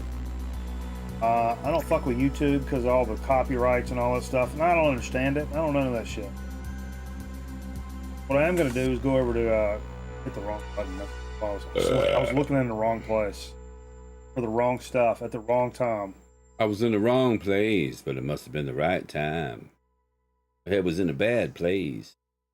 Been a good time. Whatever, I don't get. I've been running racks and sinks up in my mind. Ooh! I found it. Mighty. That's always a fun game to play every week. Who can find the needle in the haystack? Needle in the haystack. Worst. Appreciate you guys hanging out. It's been a blast tonight. 100%, man. Great way to kick off the vacation. Man. I hope you guys will join us over on Twitch for some records, and like later, like coming up next week. Oh. Yeah, could you stand in front of the fucking camera for fuck's sake? God damn, let me go over, come over here. I gotta take a single camera. We can. While I'm on vacation, we're doing some fishing down on the coast. Trying to pop off some live streams on the old phone. Maybe pop off. Try to catch some more fish on camera. Do some talking and shit on hanging out on the beach while we're drinking beers and catching fish. Maybe on edibles. And it'll be a good time. So I hope you guys will join us. So just look out for that. Won't be any Wednesday night stream this week because I will be down there. But I'll definitely try to do something on Wednesday. So there will be a Wednesday stream. But it'll probably be fishing related. Post. Maybe some more other than Wednesday. We'll see. Casey's Coast to Coast. All right. Come over here, listen to records. Appreciate you guys. See you later. Peace.